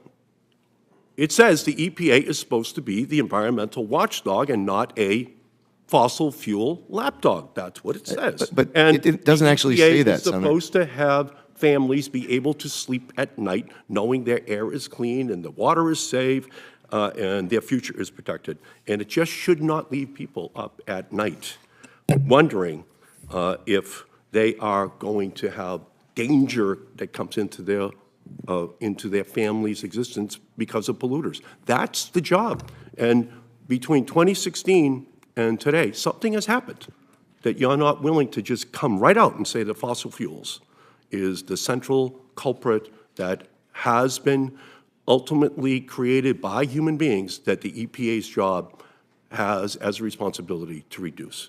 And you refuse to actually take that central responsibility. Thank you, Madam Chair. Senator Bozeman. Thank you, Madam Chair. And again, congratulations to you and Senator Whitehouse. You all are going to be a great team as usual and a great example, I think, for the rest of Congress. Look forward to working with you. We appreciate you being here, appreciate your willingness to serve. We had a great meeting. And I want to compliment you on the fact that you have made yourself available. I know you've worked on that really hard. Senator Curtis, in response to a question of his, you talked about the frustration of writing letters and, you're at a hearing and nobody's responded and making calls. You've got maybe a situation like Dan talked about or whatever senator on both sides of the aisle, and you just can't get through to anybody to really, Can you talk about, as a former member, how important that is to you to make sure that you're going to continue to be available, and answer the phone, and be such that we can get the information that we need to go forward. Senator, I want every member of this committee to have the ability to contact me, to be able to share directly your concerns and your ideas. I want to be responsive to all of the members of this committee. I want my team to be able to work closely with your offices. I want to know what all of your priorities are at any given time. And I want to make sure that I am accountable and transparent to this committee. I spent 8 years in the House of Representatives. I've had an opportunity to see people come before committees, and they were very responsive, and I've seen the opposite. And it is important More often than not. You know, especially with your great chair, and she has a great team to make sure that the EPW committee on both sides of the aisle, with Senator Whitehouse and Senator Whitehouse's team, I want to make sure that there is a very strong relationship between this committee and the EPA. Very good. I have the privilege of serving my colleagues as chairman of the Ag Committee, which is the direct oversight of EPA's Office of Pesticide Programs. I understand you and Agriculture Secretary nominee Brooke Rollins have a good working relationship. As issues affecting agriculture arise, I've found farmers and ranchers are best served when the EPA and the Department of Agriculture are working together. Can you tell us about how you envision EPA and USDA working together to create a predictable, science-based, and efficient regulatory system to ensure the timely availability of products and tools farmers and ranchers depend on to produce the safest, most abundant, and most affordable food supply in the world? I agree with everything that you just said, Senator. That must be our goal. That should be the relationship between all agencies, including the interaction between the EPA and the USDA, in a way that you are able to go back to all of your constituents and to be able to talk about that progress that has been achieved as a result of these agencies working together. Very good. For the last several years, the EPA failed to collaborate with industries and states prior to rulemaking. I think that's true of whatever administration has been in power. Early in the Biden administration, it became evident the EPA's agenda was shaped by the input from narrow group of stakeholders. Given that every rulemaking has a significant impact on businesses, workers, and domestic manufacturing, which cannot simply be restored overnight, how will you work with industries more collectively to ensure that their concerns are addressed while maintaining a balanced approach to environmental protection? Senator, first off, it is important that the EPA is always fulfilling our obligations under the law, that we are abiding by the rule of law, that we are following our commitment to Congress to be able to follow the Administrative Procedures Act and to ensure that all actions are durable well into the future. As far as engagement throughout that process, it is important to hear from people who have good, substantive, informed feedback that allows the EPA to be able to do a better job, to make better decisions. And that, at times, might involve me speaking to people who I might agree with or disagree with on any given day. But the worst thing that I could possibly do, that the EPA could do, is to turn a blind eye to great substantive feedback that will better inform our decisions so that we are being responsive and transparent, not just to Congress, but also to the American people. Good. Thank you, Madam Chair. Thank you, Senator Schiff. Thank you, Madam Chair. I feel I should address the mountains versus hills controversy. As a senator from a state in the West, I'm inclined to agree with Senator Curtis. But as I understand where the chair is from, and you are the chair, I'm inclined to agree with the chair. Thank you. So let me just say unequivocally, I've got friends on both sides of this issue, and I stand with my friends. Mr. Zeldin, as you're well aware, the horrific fires that have ravaged California over the last week have displaced thousands of people, resulted in the loss of more than 24 lives. As these fires continue to destroy Californians' homes, livelihoods, and so much more, it's more important than ever that California has the full support of the federal government to recover and respond. Fueled by severe drought conditions and strong Santa Ana winds, unimaginable events like these fires devastate communities and worsen Californians' water scarcity. When you were a state senator in New York, you were a member of the State Senate Bipartisan Task Force on Hurricane Sandy recovery. You applauded a comprehensive legislative package that included tax assessment relief for properties catastrophically damaged by the storm, revisions to regulatory obstacles that slow down the rebuilding process, and improvement and continued expansion of state insurance laws to help policymakers receive funds following a disaster, and more. And in response to Hurricane Sandy, the EPA supported FEMA and worked closely with federal agencies and the states of New Jersey and New York to assess damage and respond to environmental concerns. The EPA stepped in to assess the condition of drinking water and wastewater facilities, helped to get several damaged wastewater treatment plants in New Jersey up and running, evaluated conditions at hazardous waste sites, and assisted in the collection of debris and household hazardous waste. Can you provide Californians with the assurance that you will advocate the same strong recovery and response assistance from EPA as EPA provided to your then constituency in Long Island after Hurricane Sandy, if confirmed? Senator, first off, congratulations on your election. I look forward to working with you on this committee. And we all, from the rest of the country, have been watching what is playing out for your constituents. And many of us know people who have been impacted and they've lost everything. It's hard to it's impossible for us to put ourselves in the shoes of your constituents right now. I, if confirmed, would want to not only know everything in my power to be able to do as EPA administrator to assist you in fighting for your constituents who have been devastated by these wildfires, but I would want to, in fact, do everything in my power to be able to assist, to make sure that this recovery is as speedy as possible. I would like to come to California to speak to those on the ground, hear any concerns that we need to take back with us to Washington, and to assist both you and Senator Padilla and your House colleagues to be able to fight for these constituents who have lost everything. Thank you, Mr. Zeldin. We will welcome you to the state and look forward to your visit. After the Maui fires in August 2023, EPA crews removed more than 200 tons of hazardous materials from 1,400-plus properties in the fire-impacted areas. The EPA also deployed water emergency team members to provide on-the-ground guidance and technical assistance for stormwater, wastewater, and drinking water for the county of Maui.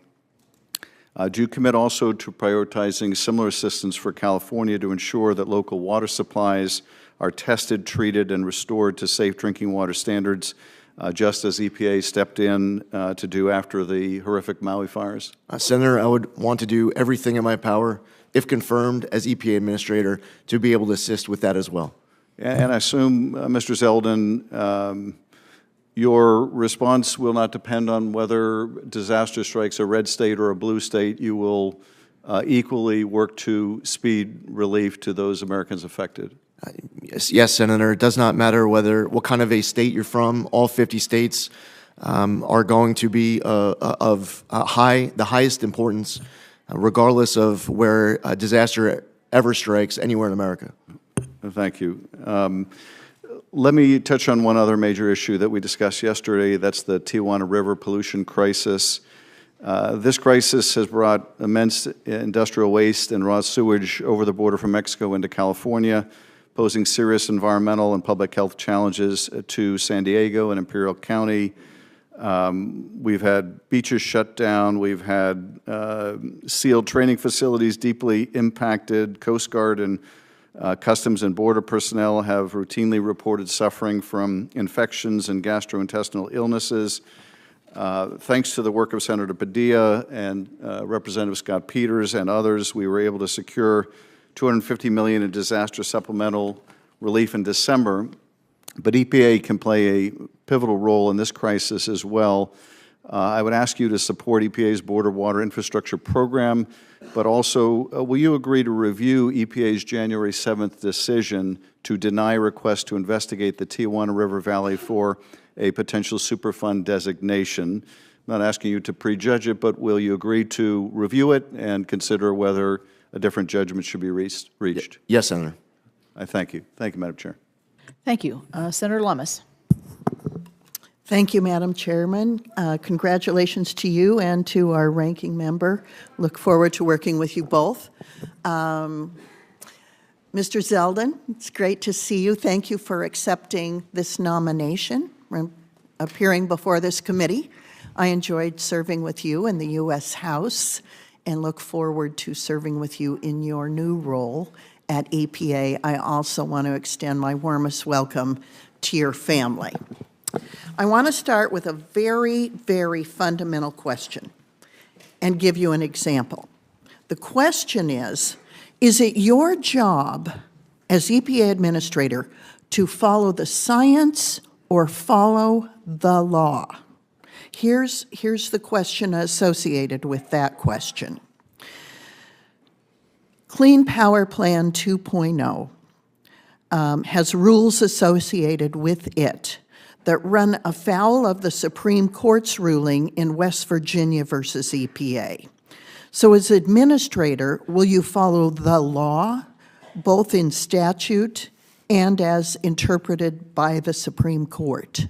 Senator, on every situation, if confirmed as EPA administrator, my first obligation will always be to follow my obligations under the law. With regard to goals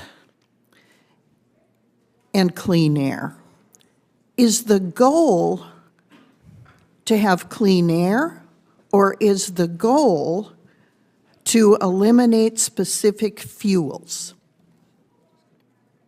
The goal, the reason why a regulation might be in place is the end state of wanting to have the cleanest, safest, healthiest air, drinking water.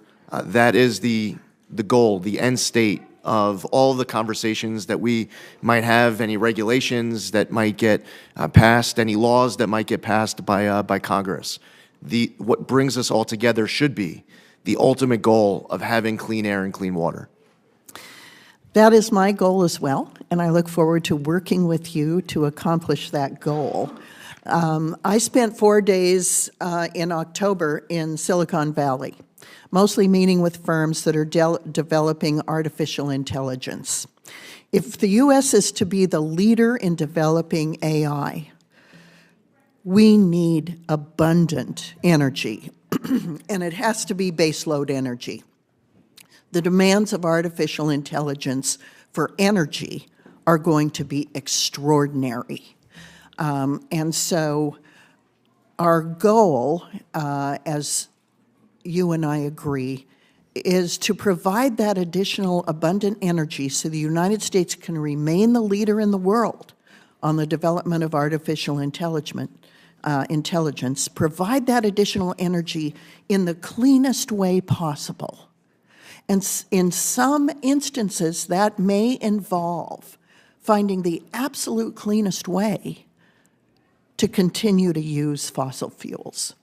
I want to point out to you, if you look at how clean natural gas is in the United States compared to other countries and compared to other sources of energy, you'll be stunned at how clean it is. Yet, sometimes this panel and others tend to lump all fossil fuels together and assume that they cannot be provided as part of the energy baseload in this country in a clean way.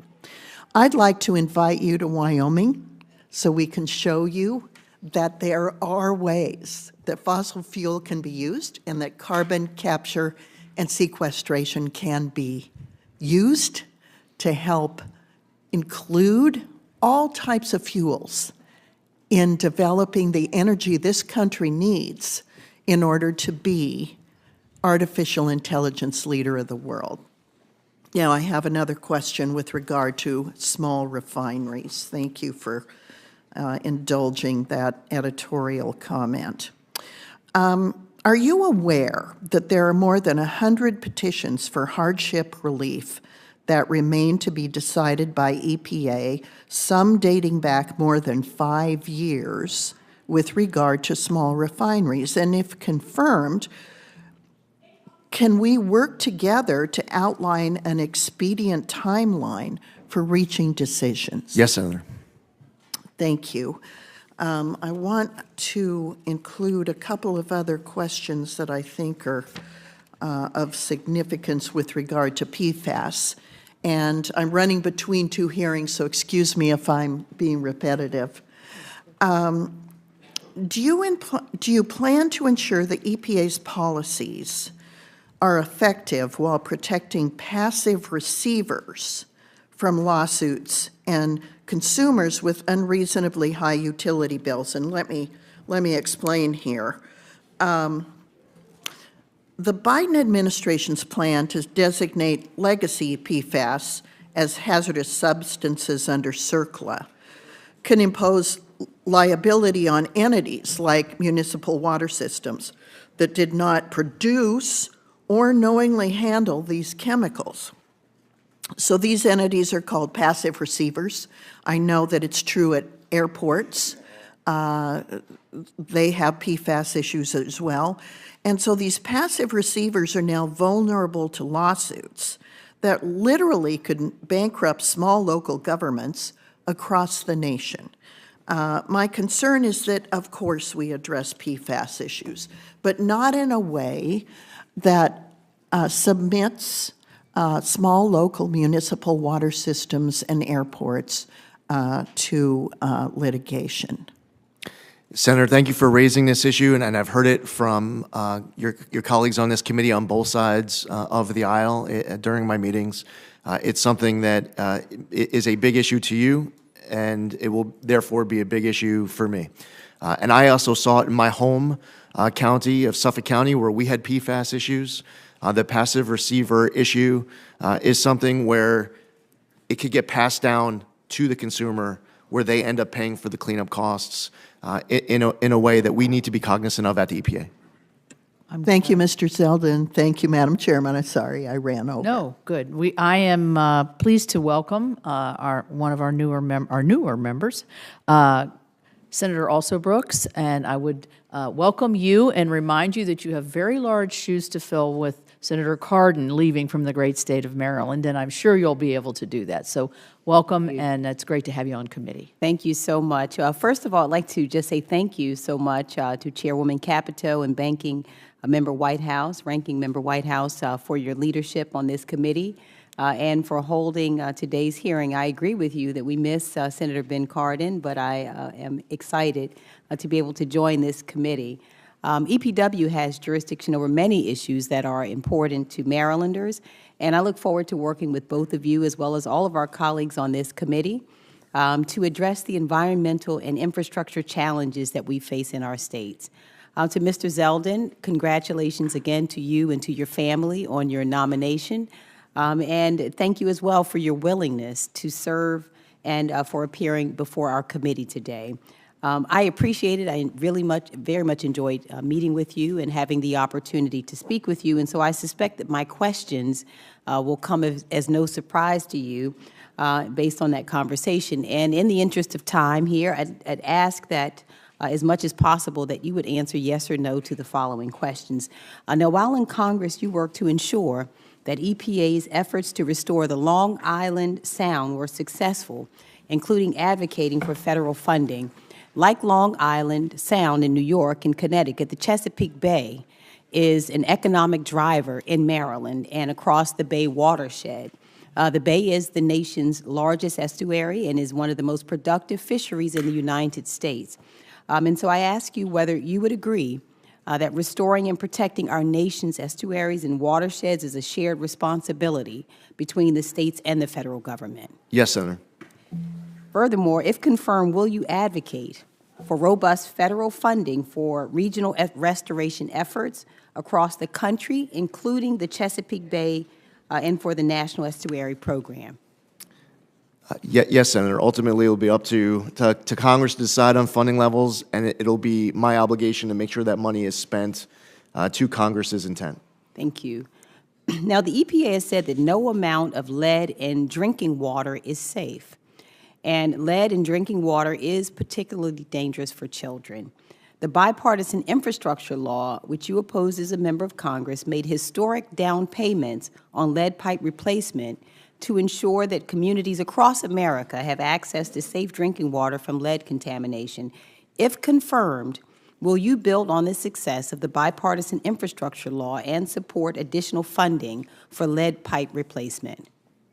Senator, yes to the same answer as my last question. Ultimately, it's going to be up to Congress to decide what the policy is, what the law is, what the funding level is.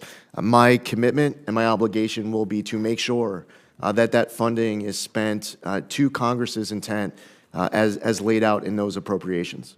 But you recognize that lead in water is a problem, particularly for children. Yes, Senator. And would you be able to commit to not cutting funding that would aid in replacement of these lead pipes? Senator, if confirmed as administrator of the EPA, won't be cutting any funding. That's a decision as far as funding levels for Congress to set. Whatever funding level Congress decides upon is going to be the letter that is going to be the number that I am committed to fulfill my obligation of being a good steward of the tax dollars and spend to Congress's intent. Okay. Now, the unofficial Department of Government Efficiency, led by Elon Musk, has proposed laying off 75% of government workers. Across the federal government, their plan would result in more than 1.7 million civilian employees being laid off, including almost 500,000 veterans. If the Trump administration follows through on this proposal, that would mean more than 12,000 employees at the EPA would be laid off, and many of these are hardworking, dedicated public servants who live in Maryland. Do you support firing 75% of EPA employees? Senator, offhand, I'm not even aware of a single person being fired during the first Trump administration at the EPA. That's not the same for other agencies. And by the way, there might have been someone. I'm just, haven't been told about it. I want to make sure that my job as EPA administrator is to increase productivity, is to make sure that we are efficient and accountable and transparent, that we are to you. Not just myself as administrator, but our entire team, for us to be in the office, collaborative, and productive. All right. In a similar vein, I'd ask you about another issue, and that is moving EPA headquarters outside of Washington, D.C., and wonder whether or not you agree with that effort and the effort of moving them out of Washington, D.C., or whether you would oppose it. Senator, no one has expressed to me in any setting since I was announced as nominee or before that of any plans with regards to moving the EPA headquarters out of D.C. I have not been involved in any conversation. I'm not aware of any conversation. That's the time I have. Thank you so much. Senator Graham. Thank you. Congratulations. Thank you. Really good choice. You're a lieutenant colonel in the Army Reserves, is that correct? Yes, Senator. What do you do? I'm currently an international law officer for a civil affairs command based in Fort Wadsworth, New York. So you're a JAG officer? Yes, Senator. So if Pete Hexba gives you a hard time, call me. Right, yes, Senator. You got it.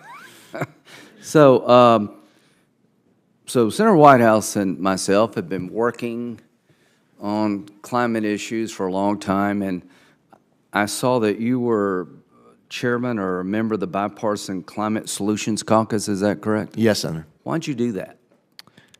I represented a district where I was hearing from constituents on both sides of the aisle of how important it is that I was doing everything to fulfill their priorities, their policy pursuits. It matters they to your wanted me to join it. constituents. Your constituents concerned about the environment. Very much so, Senator. Okay, well, and I think they're right to be. In terms of fires, and you know, God bless the people of California. We want to help them as much as we can, quick as we can. Helena came through South Carolina, North Carolina is just very tough. Let's help people. Is it okay to try to look at lessons learned when you look at disasters? What can we do better next time? We must do that, Senator. Yeah, I would encourage you to not be deterred from looking at lessons learned, no matter where it happens in any part of the country. Let's learn from these disasters, see if we can do better next time. So one thing that I find fascinating is I can tell you what states grow corn because they want to talk about ethanol.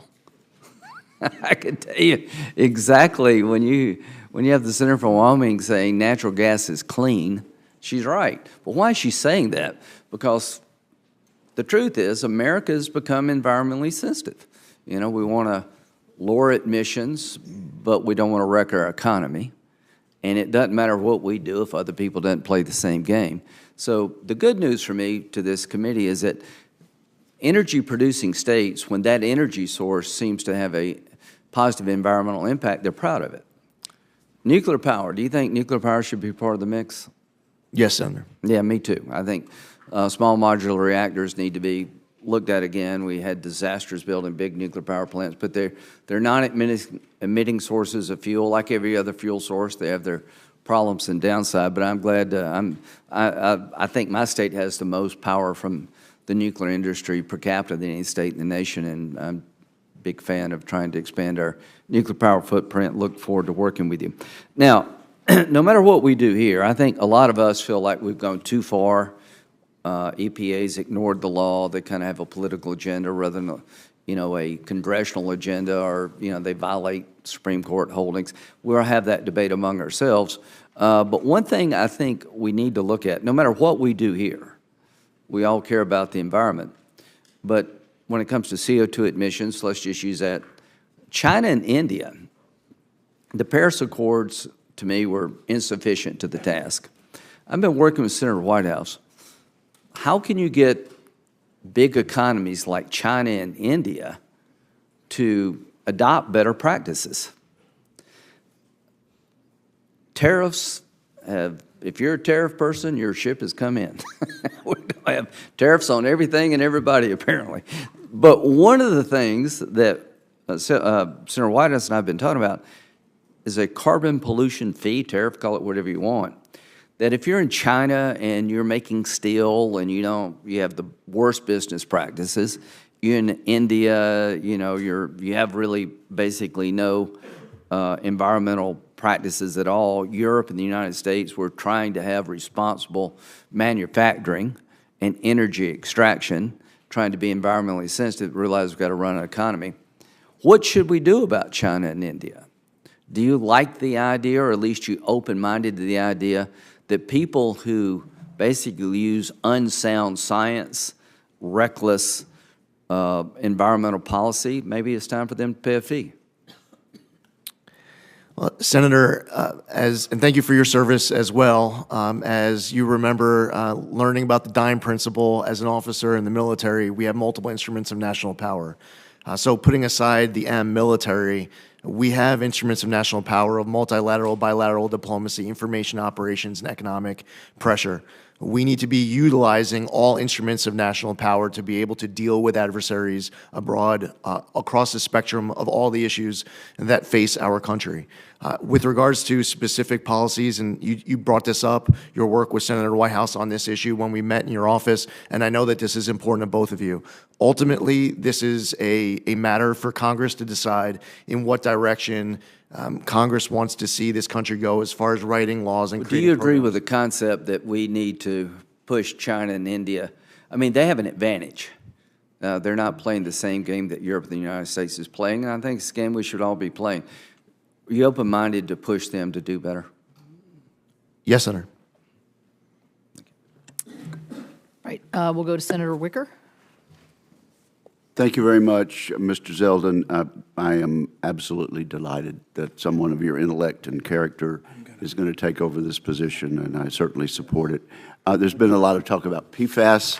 Let me just say I applaud your answers, and I think it's important for the public to realize that we need to do what we can to prevent exposure to PFAS. But in terms of the things we are needing for national security, such as munitions, aircraft, and vehicles for our Department of Defense. We can't do without it, and we're going to have to use it for a while. So that is a statement that I'll not attach a question to since it's already been discussed. Let me talk about a couple of items of local interest. DeSoto County is the county in Mississippi that's the suburban county to Memphis, Tennessee.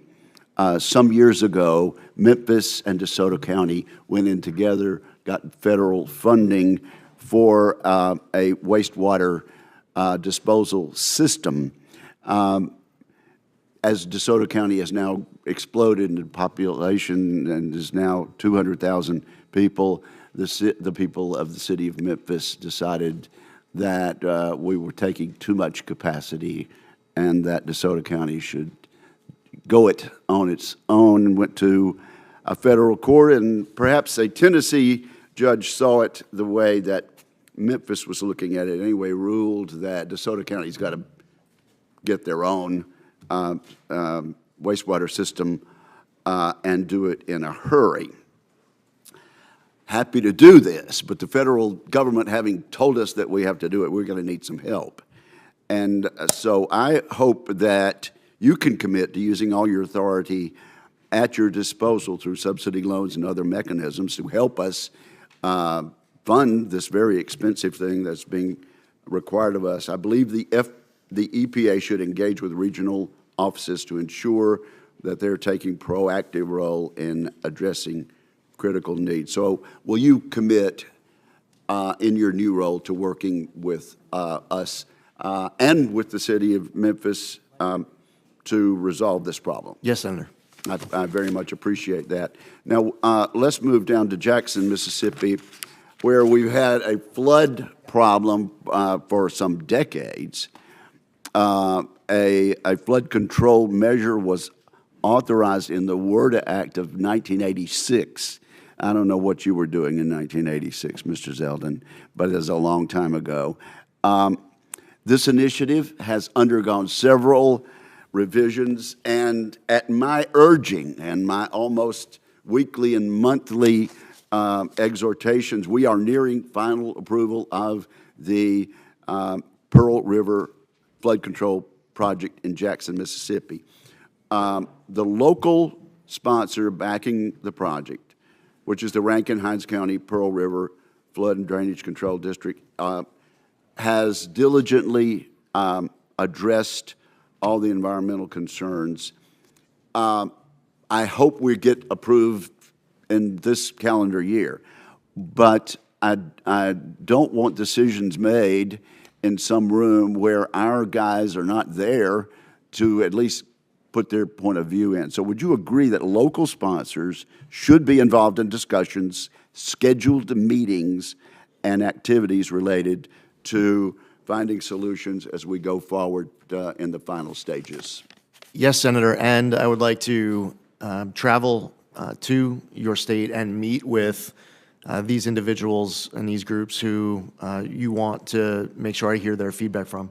Good. Well, I can assure you it's bipartisan and just about as broadly based as possible. Now, let me just mention something, and I don't know that that you can make any promises to me because this is before the Supreme Court, but I just want to say on the record, there is a good neighbor rule that's come out of the Biden administration, and it has somehow concluded that my state of Mississippi, under a population of under 3 million, is somehow to be penalized for downwind ozone pollution from Mississippi to Dallas-Fort Worth and Houston. Now, those of us who've seen weather maps, we know kind of the way weather travels. It doesn't travel from east of the Mississippi back to Houston and Dallas, but somehow they have determined that our largely rural state of Mississippi should be penalized for ozone pollution in Dallas and Houston. The Supreme Court's looking at it. I don't think you can comment on it. I hope we can rescind the rule entirely, but I just want you to be aware of how utterly absurd the federal government has been with regard to this good neighbor rule. Understood, Senator. Thank you very much, and thank you, Madam Chair. Certainly. Senator Padilla. Thank you, Madam Chair. I think you need your microphone, sir. Thank you, Madam Chair, and want to, first of all, congratulate you on the nomination, congratulate your family that's here to support you, and acknowledge what I understand is a very positive exchange you had with my colleague from California, Senator Schiff, in regards to the current wildfires and EPA's role, partnership, response, and our ongoing need to maintain that. So I, too, look forward to welcoming you out to visit the impacted areas. So that allows me to actually raise some other issues of priority and concern for California. I appreciate your comment when we had a chance to meet in my office about your respect for the rule of law. I think that should be important for all of us, right? And the directives that you respect that Congress has given to the EPA is in that category. In the Clean Air Act, Congress has specifically exempted California from federal preemption of air emissions standards. The law is quite clear that EPA must grant waivers of federal preemption absent certain disqualifying conditions, and very clearly does not provide any authority to revoke any waivers that have already been granted. So that's current law. Now, you said you follow the laws that Congress has enacted, so we therefore commit to following the law when it comes to California's Clean Air Act waivers that have been granted. Senator, I can commit to every member of this dais on any question and every issue that gets brought forward that I will always follow my obligations under the law. And while there are processes in the future on different topics where I can commit to following the Administrative Procedures Act, I will tell you that I will not prejudge any outcomes of any future processes, again, on any issue that any member could bring up here. But Senator, I would reiterate to you today that it is my obligation as EPA Administrator, if confirmed, to follow the law. Thank you. And another topic we covered in our meeting is one of clean air attainment and the challenges with the federal role and responsibility, state, local role. Half the people in America who live in a non-attainment area live in California, particularly in the Central Valley and the South Coast Air Quality Management District footprint. We have to work together to reduce the sources of toxic emissions. Based on these jurisdictions, it's been challenging. California state and local officials have done pretty much everything they can to tackle this, yet we still have challenges when it comes to ensuring that every Californian, every American living in California can breathe clean air. So I want to be clear. We need the federal government to do its part by working a little bit more aggressively, assertively, smartly, and strategically to help reduce these emissions. Help us reach attainment, not by lowering the bar, but by doing the work in areas that the locals have not been granted the jurisdiction to do so. So can I count on your commitment to use regulatory authority to do just that? Yes, Senator. Okay, wonderful. And just a side note, as we will continue to work together, ensuring that jurisdictions like Southern California are not punished for non-attainment if it's resulting from the recent wildfires and the smoke and other emissions that have resulted from this disaster or disasters like it.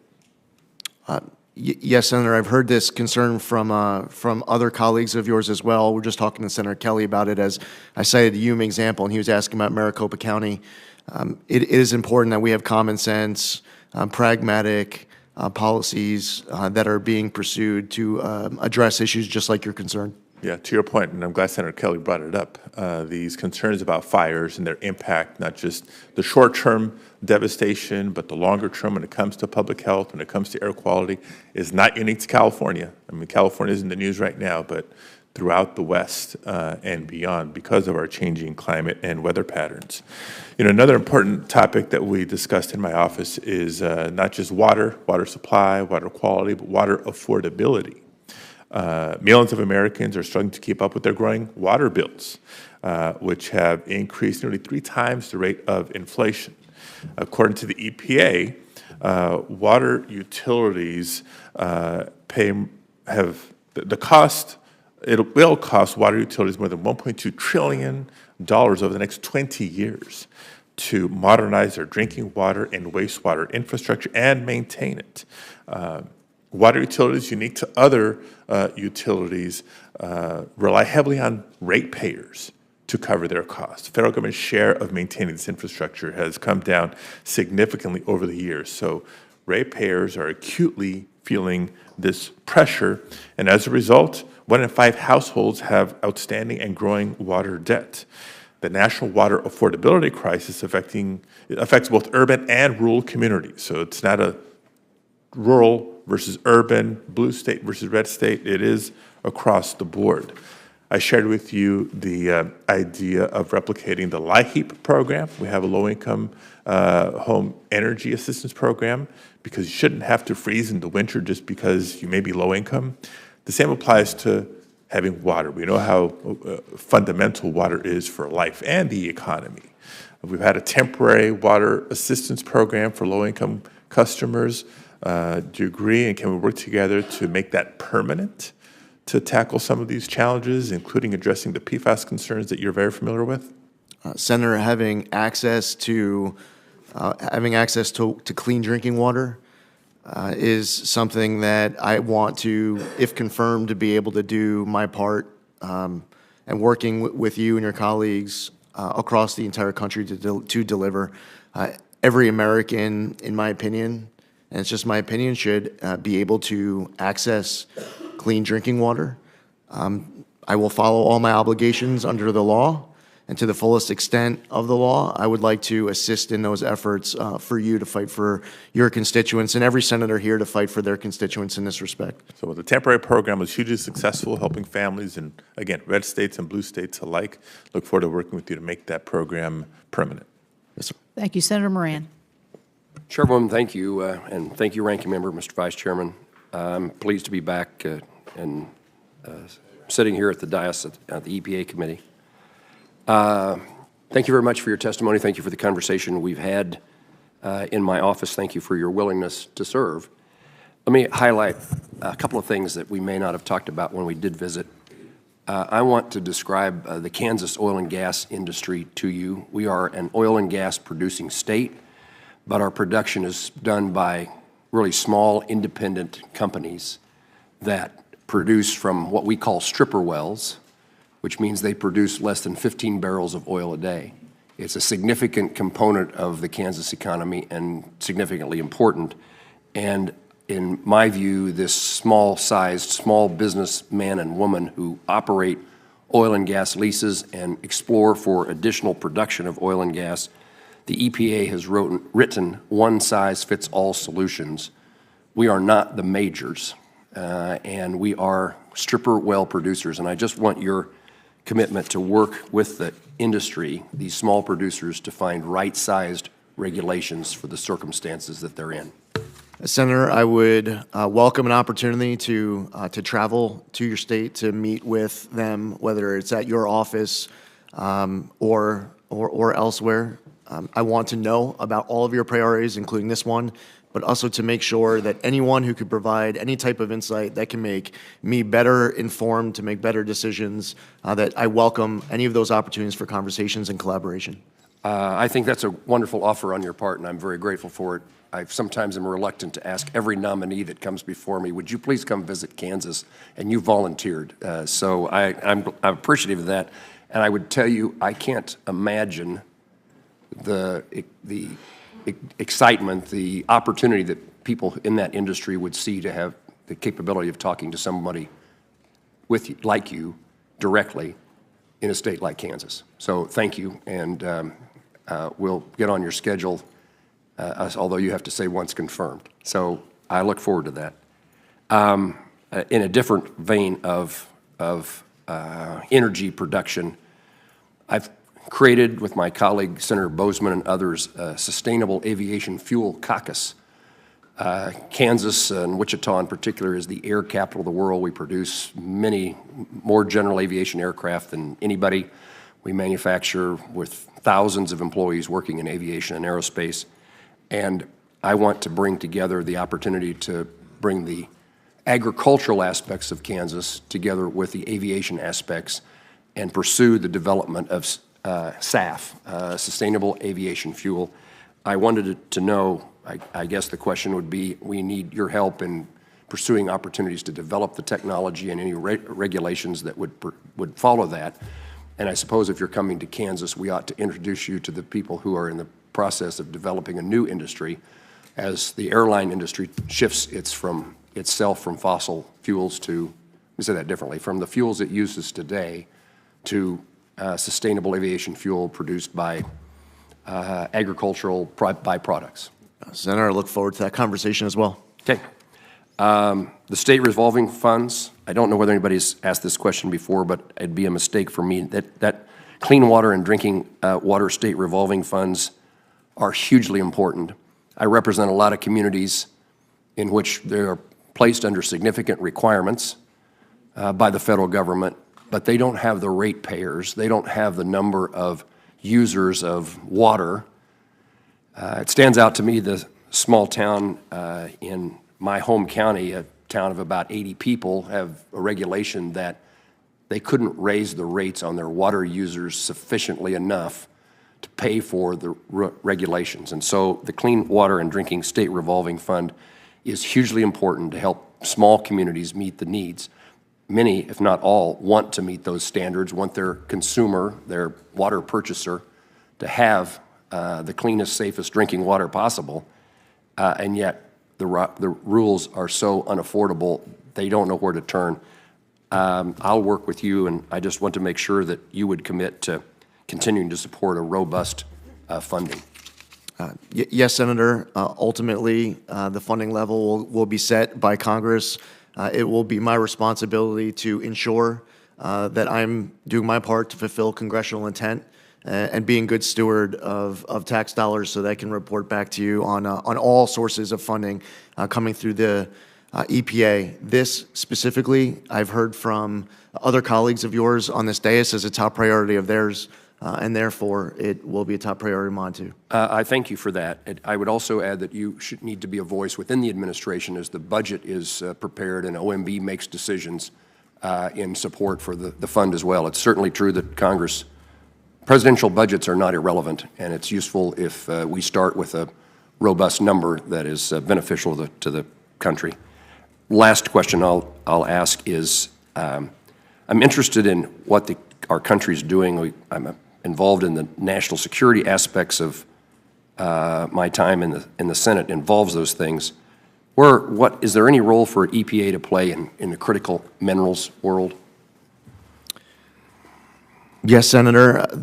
President Trump has expressed a desire of having an energy council. He wants there to be collaboration between different agencies of different levels of jurisdiction. That involves everything from permitting reform, which is one topic actually that I heard Senator Whitehouse reference earlier in his opening remarks. I believe that it is important for agencies to be working together, regardless of whether we are the lead agency or we have a different role to play of following another agency. But I look forward to any collaboration working with other agencies to do EPA's part. Congressman Zeldin, thank you for taking my questions and responding. Thanks, Senator. Thank you. Last but not least is someone who also has some big shoes to fill, as the former chairman of this committee was from the great state of Delaware. But I know that Senator Blunt Rochester is well up to the task, and we welcome her to the committee and welcome you to the questioning. Thank you. Thank you, Madam Chairwoman, and thank you so much to you and the ranking member for the warm welcome. I'm excited to be on this committee. Senator Carper and I wear different types of shoes. I wear pumps. Let me begin by expressing my gratitude, though, to the former chairman of this committee, my friend and mentor, Senator Tom Carper, for his years of faithful service, not only to this committee, but also to our nation and to saving our planet. I'm proud to be able to be a member of this esteemed committee. And Mr. Zeldin, I appreciate your visit last week, and you clearly stated in your testimony that we must ensure that we protect our environment. And in our conversation, I shared with you the rich diversity of my state, from our farmers to city dwellers to our coastal communities and our environmental justice communities, and why the EPA is such an important and great partner to our state. I've, in my time in the House, prioritized clean air, clean drinking water, affordability of those things as well. And for us, it's crucial that we have the best candidate for the EPA administrator. So in our conversation, I was really pleased also that you earnestly acknowledged that climate change is real and that you are committed. You actually affirmatively, before I even got the question out, said you committed to following the science and letting that dictate the policies of the EPA. And as I said in my home state, we feel the impact of climate every single day. And as a former member of the House, I know we talked about the similarities in our district, low-lying, vulnerable to sea level rise, and it's critical to our coastal communities. How will you direct the EPA to help these communities like ours survive the rising sea levels and extreme weather brought on by the climate crisis? Senator, this is a topic that involves multiple agencies working together. So EPA being able to do its part is incredibly important. EPA might not have the funding that the Army Corps of Engineers is bringing to a particular project as may be authorized by Congress. The Department of Interior might be working on a particular aspect of this under its jurisdiction. The collaboration between agencies is critical. The collaboration between agencies and Congress is going to be important as well. I think it also helps for I, as if confirmed as EPA administrator, to be traveling to a state like yours to see issues firsthand on the ground, especially when they emerge on, at times, little notice, sometimes with far more notice, to be able to hear from people who have been working on these issues a long time, to be able to hear that feedback, to allow that feedback to inform my decision-making, and to bring that feedback with me to Washington, D.C. when I return from those trips, which I look forward to, if invited, coming to visit your state with you. Thank you so much. I have a couple of yes or no questions because I know time is limited.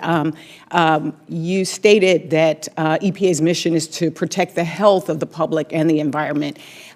Is this still your position? Yes or no? Yes. Will you ensure EPA prioritizes policies that promote access to clean water? Yes or no? Clean what, Senator? Clean water. Yes, Senator. Yeah. And as you know, many rural communities have old water infrastructure and rely on well water, particularly in Delaware, which creates significant water quality issues.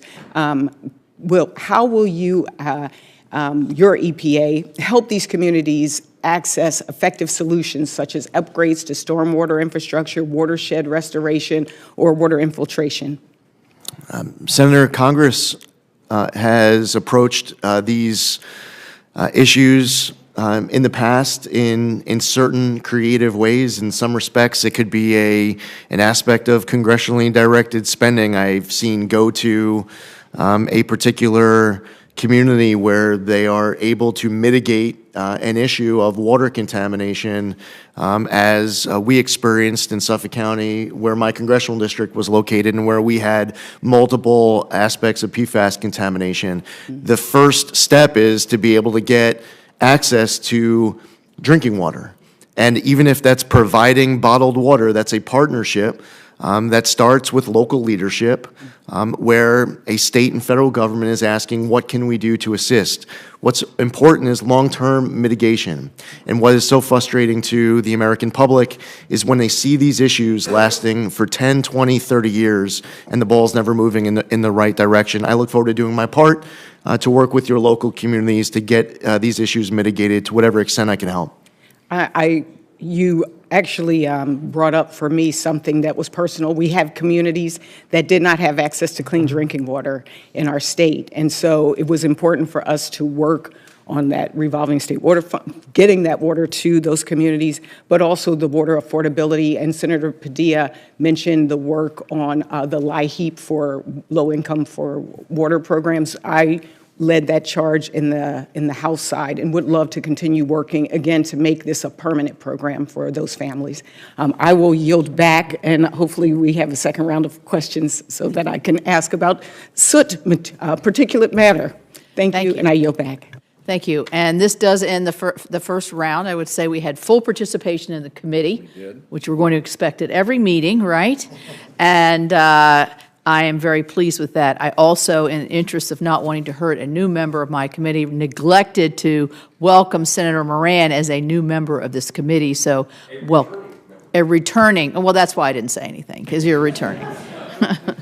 In any event, I didn't want to chance those hurt feelings, since mine have been hurt all day by denigrating my mountains, but we won't get into that any longer. So we're going to go to second round, and we'll do it in the same order as the folks that were here. Before I begin my round, I would like to put into the record a January 3rd support letter from the former chairman of the Suffolk County Water Authority, which states, "The EPA requires strong leadership that balances the complexities of environmental protection with the practical needs of communities across the country. Mr. Zeldin's track record on Long Island exemplifies his ability to lead with compassion, decisiveness, and a clear focus on results. He has already shown his dedication to the values that the EPA upholds, and I'm confident will continue to champion these priorities on a national scale." And I ask unanimous consent, which I'll grant myself, to enter this into the record. I would say there are always no better advocates than our local advocates who actually work with us all the time, and obviously you have a very strong constituency there. I'm going to ask quickly just a couple questions. Class 6 wells, which are used to inject carbon dioxide into deep rock formations, advancing carbon capture and storage technologies, obviously very important to my state.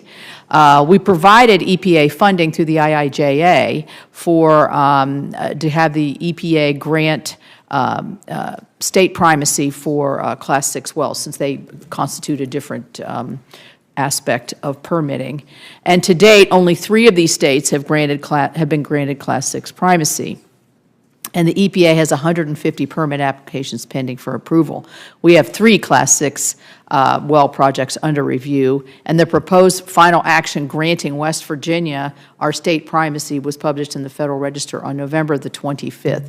This is going to be very important to us, as we had testimony last year that the North Dakota, who has primacy, was able to permit, I think, 7 wells in a short period of time, whereas the EPA, as they were trying to permit under their federal authority, it took them over many more years the time to permit just 3. So you can see how those who are closest to the situation have the ability to make good decisions. So will you prioritize the timely completion of West Virginia's Class 6 permitting process and work with me to ensure that the EPA is a resource rather than a barrier in this transition? Yes, Senator.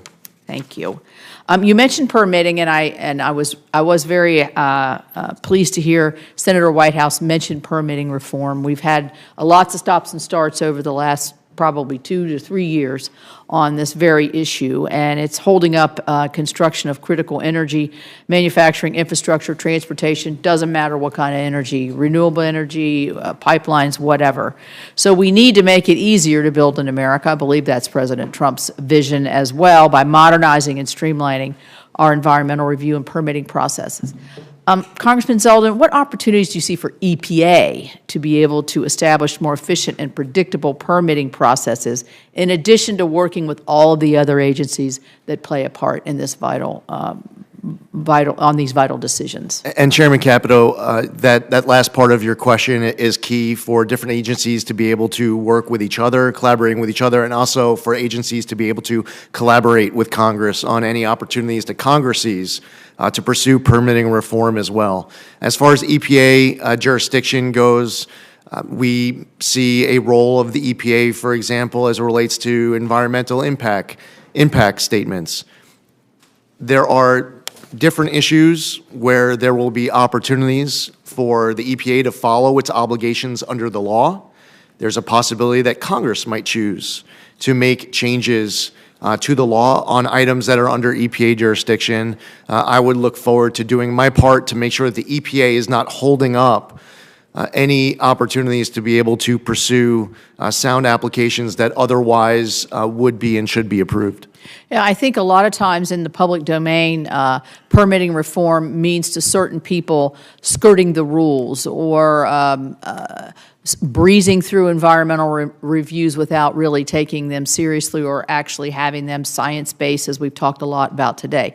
That's not what permitting reform means. Permitting reforms means make these environmental, clean air, clean water rules and others and other agencies work together and work so that we are getting the right result of clean air, clean water, but we're able to move forward. And so I look forward to that. Here's another West Virginia issue very quickly, and it's the Muddy Creek Restoration Project. It's 19 miles of waterways that has acid mine drainage. And West Virginia went about in coordination with the past Trump administration, and it was initially championed by the Biden administration to deliver real results in cleaning up this area of our state. It was a true win-win. The Biden administration, for some reason, which we can't figure out, flip-flopped on this, and they just started putting more burdensome, costly, and a much, much slower cleanup process. So you're still having your acid mine drainage while we're getting hung up here. It threatens projects like Muddy Creek and discourages other communities from pursuing similar efforts to achieve real environmental remediation and benefits. Will you commit to me, working with me in the state, to try to reverse these counterproductive changes and cut the red tape and restore this for more cost-effective but also better environmental results? Yes, Chairman Capito, I know how much of a priority this is. You've been outspoken on this issue. It's my commitment to work with you as soon as, if confirmed, as soon as I'm in that position, I'd welcome that opportunity. Thank you. Senator Whitehouse. Thank you again, Chairman. Mr. Zeldin, I have something of a life experience PhD in fossil fuel pressure politics, and they'll be coming after you hard, and they'll be feeling very entitled based on their political spending toward a Trump victory. I have two questions when you're faced with that. The first is that prominent voices in Trump world have been saying that it is important to traumatize EPA's workforce to drive them out. They've been saying that it's important to cut EPA's workforce by 2/3 or more, not just Washington, but the field, the entire organization. And they've been saying that it's important to destroy the professional civil service protections of EPA's workforce. How do you respond to those three threats? Senator Whitehouse, as I've stated earlier, my desire, if confirmed as EPA administrator, is to increase productivity of the EPA. I want to be able to help lead this agency in a way that all of you on both sides of the aisle can be proud of, for us to be accountable and transparent. I want maximum collaboration, not just with Congress, but internally within the EPA. I've been hugely impressed with the level of talent stepping up to serve at EPA, and that is the pressure that I am feeling at this moment, is to bring out the best of EPA to make sure that we are fulfilling our mission of protecting public health and the environment. You will not support executing on those three threats? My commitment to you is exactly as I had stated, Senator Whitehouse, and I am not coming into this position with any threat. My My position as I sit here is a promise, it is an obligation, and it is a commitment to do my part, to do the best job possible in leading the EPA to fulfill its mission in a way that follows its obligation under the law and is one that this committee can be proud of. The second question that I have is that while you've made a lot of good and sound statements here today, it's one thing to say things in this environment, and it's another thing to stand by those guns when the pressure comes at you. And if you look at your past, if you look at your influence and advocacy work with American First Policy Institute and America First Works, the big donors have been pharma, the massive corporate lobby, Goldman Sachs, a Morgan Stanley fund, and a billionaire fracking CEO. We don't know who the rest of the donors are because AFPI keeps much of their donor list secret, but we do know of those. Your fellow board members at America First Works include the billionaire CEO fracker, the former CEO of the Texas Public Policy Foundation, which I view as a very significant player in the fossil fuel-funded climate denial armada, the successor to that Texas Public Policy Foundation CEO, and a third individual called the Chief of Intelligence and Research at that same, in my view, climate denial front group. In your political work, you've taken nearly $300,000 from the oil and gas industry back to 2007. You've had large campaign support from Koch Incorporated, which gave a total of about $60,000 when you count up all the contributions to PACs and campaign funds. David Koch himself maxed out to you, and Koch PAC gave $20,000 to your Lee PAC. In the wake of being so surrounded with so much corporate and fossil fuel influence, I want to give you two opportunities. One is to answer to me now, how is it that you will be able to separate yourself from the influence of these people and these interests when they come demanding things that they think they've earned politically? And I'll also turn that into a QFR so that you can, with a little bit more basis for reflection, make a more complete answer. So with that, over to you for your response, sir. Senator, I don't need any extra time for reflection on that one. There is no person who has ever provided any level of support to me or anyone else who has any special influence with me. When I was in the Army, I wore around my dog tags the 7 Army values. The acronym is leadership: loyalty, duty, respect, selfless service, honor, integrity, and personal courage. It is important for me to have always been able to approach this position with a clear conscience to make decisions that I can live with for my entire life. There is no dollar, large or small, that can influence the decisions that I make, who has access to me, and how I am ruling in my obligations under the law.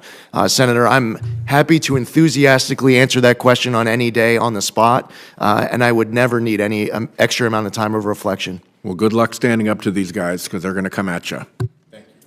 Thank you. I understand that a 5-minute break would be in our best interest. Would you like to do that now, or you want to keep going? Yeah, I'll take 5, I guess. Thank you, Senator. Okay. Thank you, Chairman. We'll come back in 5 minutes.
accurate time. It was 12:37, it's now 12:42, so we're good. Next, we have Senator Sullivan. Thank you, Madam Chair. Congressman Zeldin, you're doing a great job. And your opening statement was really good. I really appreciate it. Look, there's been a lot of railing against the hydrocarbon industry. I think the facts are the hydrocarbon industry has lifted more people out of poverty, continues to do so, than any major industry in the world is doing that. But they're also been a major contributor, never gets talked about, with regard to our leadership on global emissions.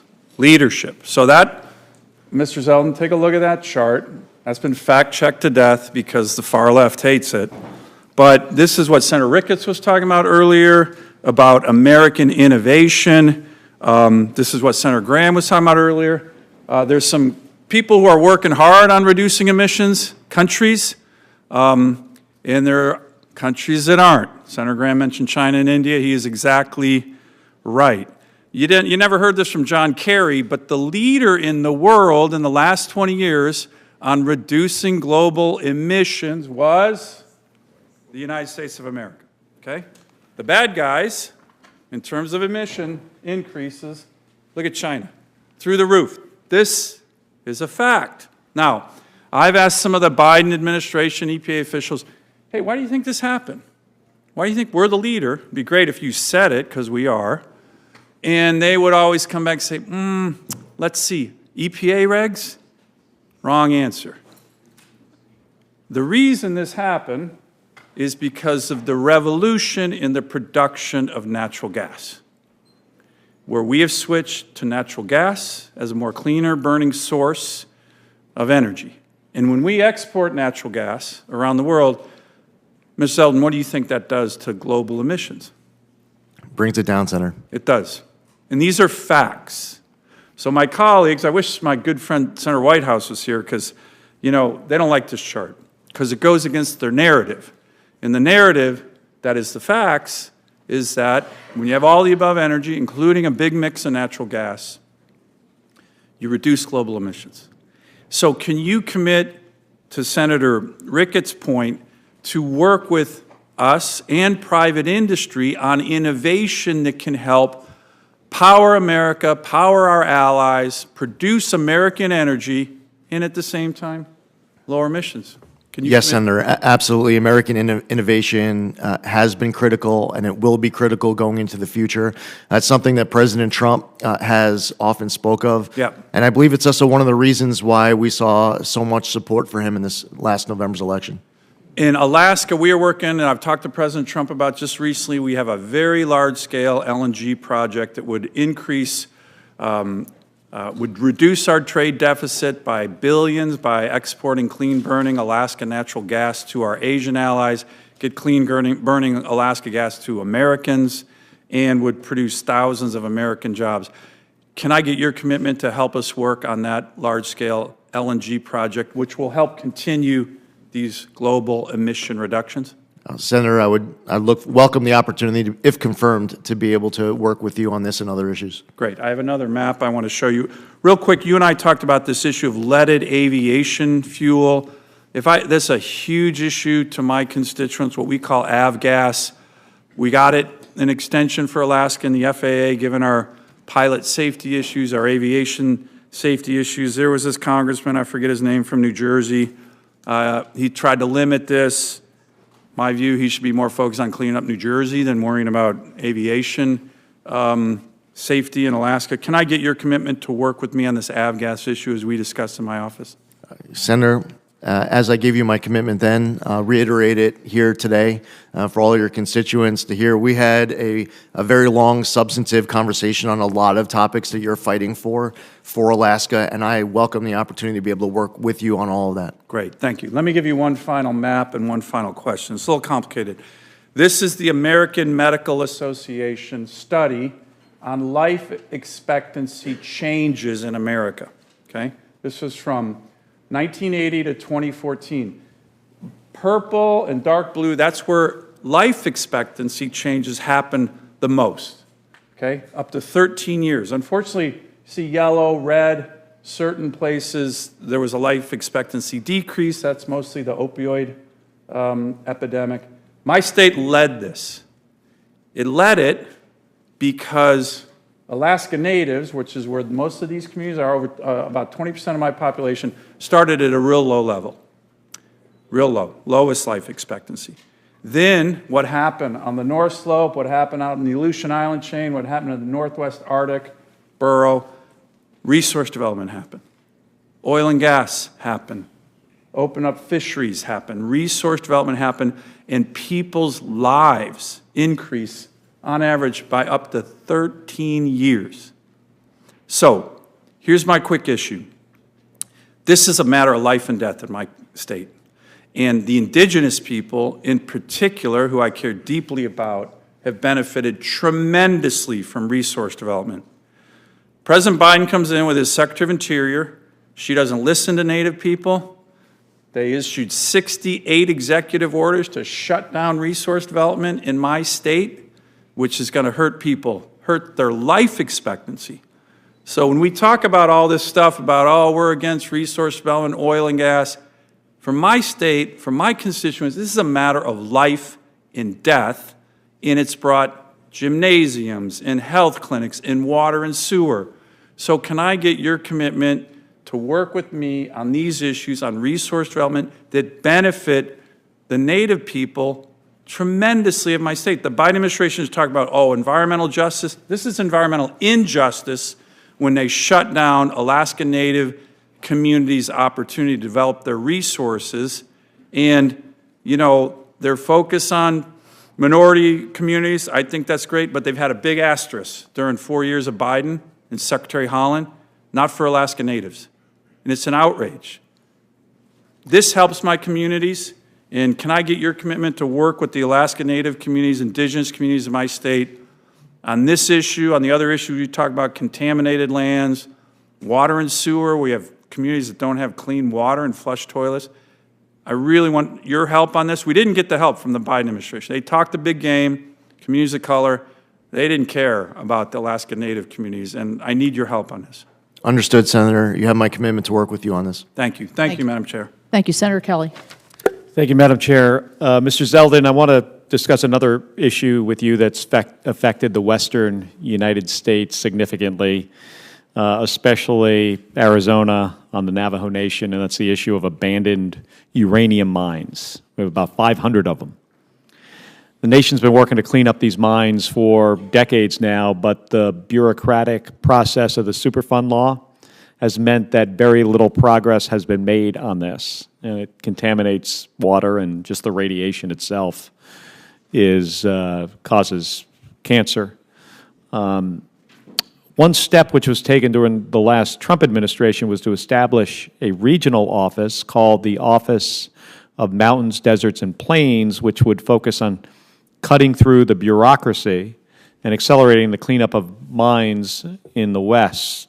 Senator Lummis and I introduced legislation last Congress, which passed this committee unanimously, called the Legacy Mine Cleanup Act, which would authorize the creation of the office and accelerate mine cleanup across the western United States. So will you commit to having your team review the legislation quickly so we can then incorporate EPA's feedback before we introduce the bill this year? Yes, Senator. And will you commit to ensuring the issue of abandoned uranium mines remains a priority for the EPA? Yes, Senator. Well, thank you for that. And then one final thing I want to discuss with you is, and I know you've spoken about this during the hearing already today. I was not in the room, but my understanding is you talked about PFAS. And as we discussed in my office last week, groundwater is the backup source of drinking water for both Phoenix and Tucson. And it's in an aquifer mostly under the city of Tucson, where Gabby and I live. And this has become more critical, this backup water supply, as the drought conditions in the West has worsened. But especially the groundwater under Tucson in those aquifers have been contaminated with growing PFAS plumes. And the city had to shut down nearly 30 groundwater wells because the water exceeded EPA's drinking water limits. And to date, the city has spent more than $71 million on remediation costs and are in negotiations with EPA Region 9, with the Air Force, with the state, with Tucson Airport, and other private parties to resolve this. And throughout this process and spanning across presidential administrations, EPA Region 9 has been a consistent partner in addressing these challenging issues. So, Mr. Zeldin, if confirmed, will you commit to working with my team and the city of Tucson to address the Tucson PFAS contamination? Yes, Senator. So thank you, Mr. Zeldin. Thank you for spending the time. I know this has been a long process and a long hearing. It's great seeing your family here, and look forward to having the opportunity in the committee and eventually on the floor for the vote. Thank you. Thank you, Senator. Thank you. Senator Ricketts. Thank you, Chairman Capito, for having this second round of questions. I appreciate it. And Congressman Zeldin, presuming that you get confirmed to be the EPA administrator, you're going to have to work to reestablish the credibility, reestablish the trust for the EPA, and that's going to involve a process of transparency and good faith action on the EPA's part. Part of what I expect you to bring back is accountability. President Biden's EPA had a $41.5 billion with a B, program to carry out EV mandates and environmental justice. How many additional dollars went to the Inspector General's office to conduct oversight over those IRA funds that went out? Zero, none. Yeah, that's a problem when you're spending that kind of dollars. Can we have your commitment that you will look into this to make sure those dollars were spent appropriately, that the process was followed properly for all those dollars, and to make sure that any dollars that were not spent appropriately, in fact, Senator Capito and I actually had a press conference on how some of these dollars were being distributed, but if they weren't being distributed, you'll work to claw back those taxpayer dollars? Yes, Senator. Great, thank you. We talked a little bit earlier also about the EV mandate. Part of what this IRA dollars we're supposed to be pushing is this EV mandate. Of the 147 communities in my state that are classified as cities, 99 of them don't have a single EV charger. If you're living in communities like Bloomfield, Alliance, Valentine, you're 45 minutes from the nearest charging station. And in my state, EV adoption is like 2%, when nationally it's about 7%. And of course, the current mandate that the EPA is pursuing with their emission standards was to have 2/3 of all new vehicles being sold as EVs in the year 2032. That's just clearly not realistic. And again, as we discussed, we should allow American innovation to be able to help us reduce the impact on the environment, not have the administration pick one solution that they want to push. Do you commit to rolling back these out-of-touch mandates that are costly to Americans and dangerous to our energy grid, increase our reliance on our adversaries like the People's Republic of China?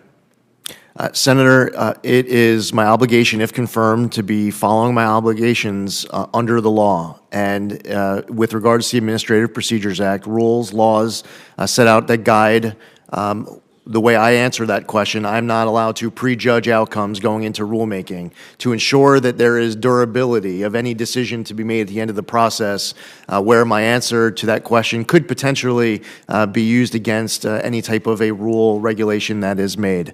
I will tell you that I have heard concerns from you and many others in this chamber of how important it is to look at rules that are currently on the books. I don't sit before you with any type of announcement I'm able to make of any rules that are going to change upon confirmation. I will tell you that I will not prejudge outcomes. However, it is my commitment to follow my obligations under the laws set by Congress, to look at laws, decisions that have been made by the United States Supreme Court, and to make sure that we are pursuing common sense, pragmatic solutions that make sense to you, that you can defend when going back to the constituents that you fight so hard for from your home state. So I look forward to the opportunity of being able to make you proud, being able to make this entire committee, the chairman, proud in hitting the ground running to do my part so that the EPA is being accountable to you as a senator and is accountable to your constituents as taxpayers and as Americans. Great. Well, thank you, Congressman Zeldin. One of the things we also talked about was certainty. We talked about it in the context of the RVOs. But there's another area of certainty that we've talked about, and we need to continue to talk about. The Supreme Court's Sackett versus the EPA decision was a clear directive to narrow the scope of the federal jurisdiction on the Clean Waters Act. And here's just one of the things that just drives me nuts, because this has not just been a Biden administration. This happened under the Obama administration. The Clean Water Act over 50 times says navigable waters. Navigable waters means you can put a boat on it and go someplace. That's the Merriam-Webster definition in really broad terms. Clearly out of scope of what the Congress's intent was. And the decision in SAC was intended to provide clarity to producers.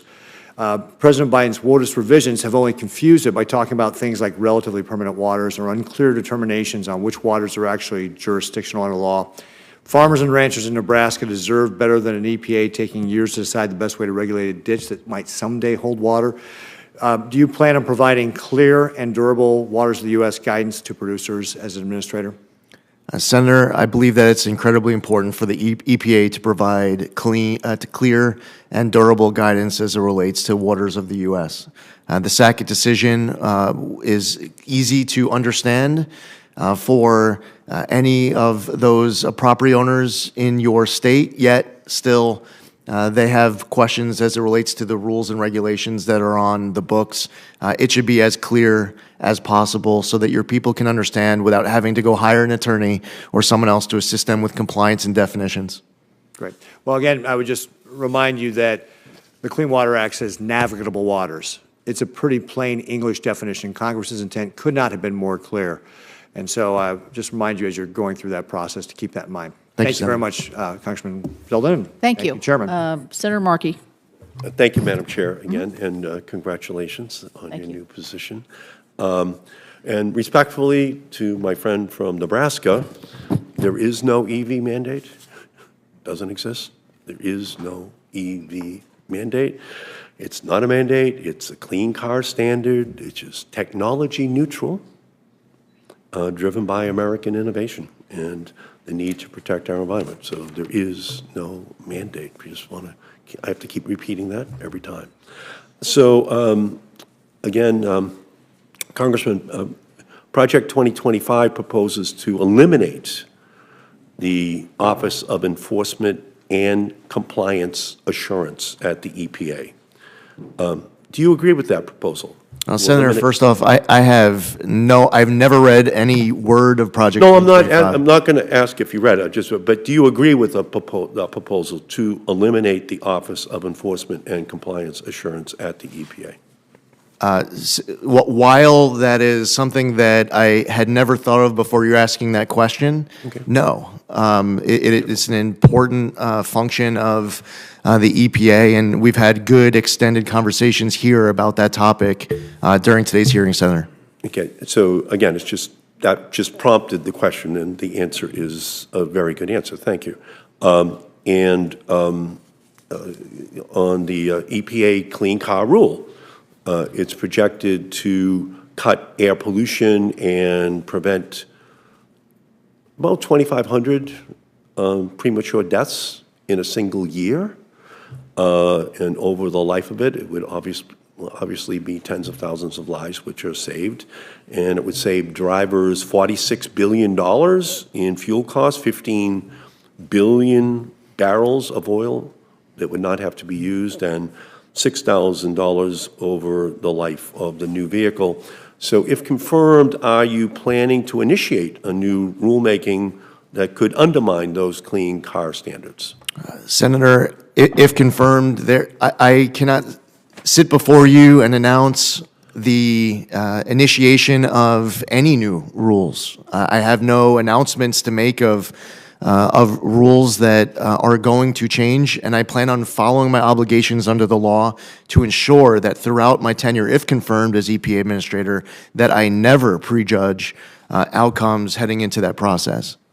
Okay, well, again, the savings are quite profound for American consumers, dollars in their pockets, because of those much higher standards that don't require oil to be put into gasoline tanks, where we put about 70% of all the oil that we consume. In September, RFK Jr., the Health and Human Services nominee, went on the Dr. Phil show, and he said, quote, it's glyphosate, which is the active ingredient in Roundup. It's the pesticides, it's atrazine, it's PFOAs, the forever chemicals. We're mass poisoning an entire generation of kids. Do you agree with that conclusion by RFK Jr. that these pesticides are mass poisoning the kids in our country? Senator, I would welcome an opportunity to be able to read through all of the science and research that is being cited to support that conclusion, to be able to answer that question, following the review of that material. That's a review that I would need to I would need to engage in. Yeah, it's obviously a very serious question, and it's one that hopefully would have the EPA working with HHS on a resolution of that issue. And in the 2.5 years since its passage, the Inflation Reduction Act has spurred the creation of 400,000 jobs and $420 billion in investment. 193 million of direct federal spending actually has gone to your former congressional district since 2022. So regardless of your stance on the bill back then, it did become law, and more than $68 billion has already been appropriated by the EPA from the IRA and the bipartisan infrastructure law. So are you going to ensure that EPA's ongoing implementation of grants, which have already been fairly awarded under existing laws like the IRA and the bipartisan infrastructure law, that they're not impeded or are held up for political reasons? Senator, my commitment is to follow the law as it relates to so much of what's getting discussed during this hearing. That is the obligation that motivates me. I have to be prepared to sit before this committee and be able to answer questions as it relates to funds that have gone out the door, not just currently, but also in the future. It's important for me to get my hands, my head all wrapped around everything that's been going out the door. Senator, I was concerned when there was a video a few weeks ago of a political appointee at the EPA who was talking about how they were tossing gold bars off the Titanic to distribute billions of dollars before Inauguration Day on Monday. I don't know at all what grants were being referenced with that repeated comment. It was also referenced in that answer to you and to answer to every member of this.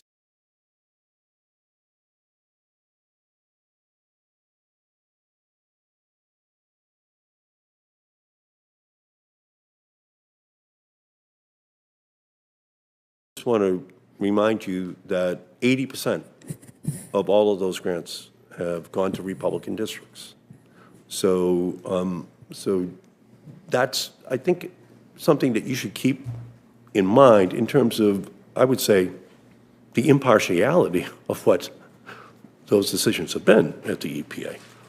That's not just some ideological set of decisions if 80% of the money is going to red states. So I guess all I would say is I heard what you're saying, but I just hope you would resist the temptation to hold a witch hunt and to, break out the torches and the pitchforks to go after all these programs, because I think they must have been pretty fairly, given out if a blue presidency at the EPA, led to 80% of the money going to red districts. So is that I just want a presumption of innocence from you in terms of the decisions that were made on Right. these. Yes, Senator.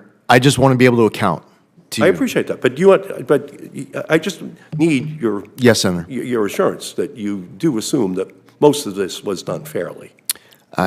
Senator, I would only can assume. I can only assume as I sit here Yeah. that upon review, that I will find out about all sorts of funding that went out the door that was following the law as written by Congress.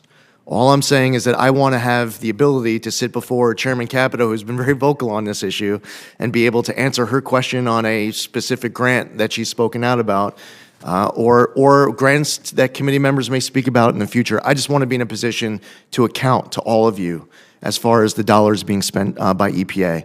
I can only assume that there will be funding that will be, from that review, that will be in accordance with the law. So I'm going to go to Okay, good. No, thank you. Senator Schiff. Thanks.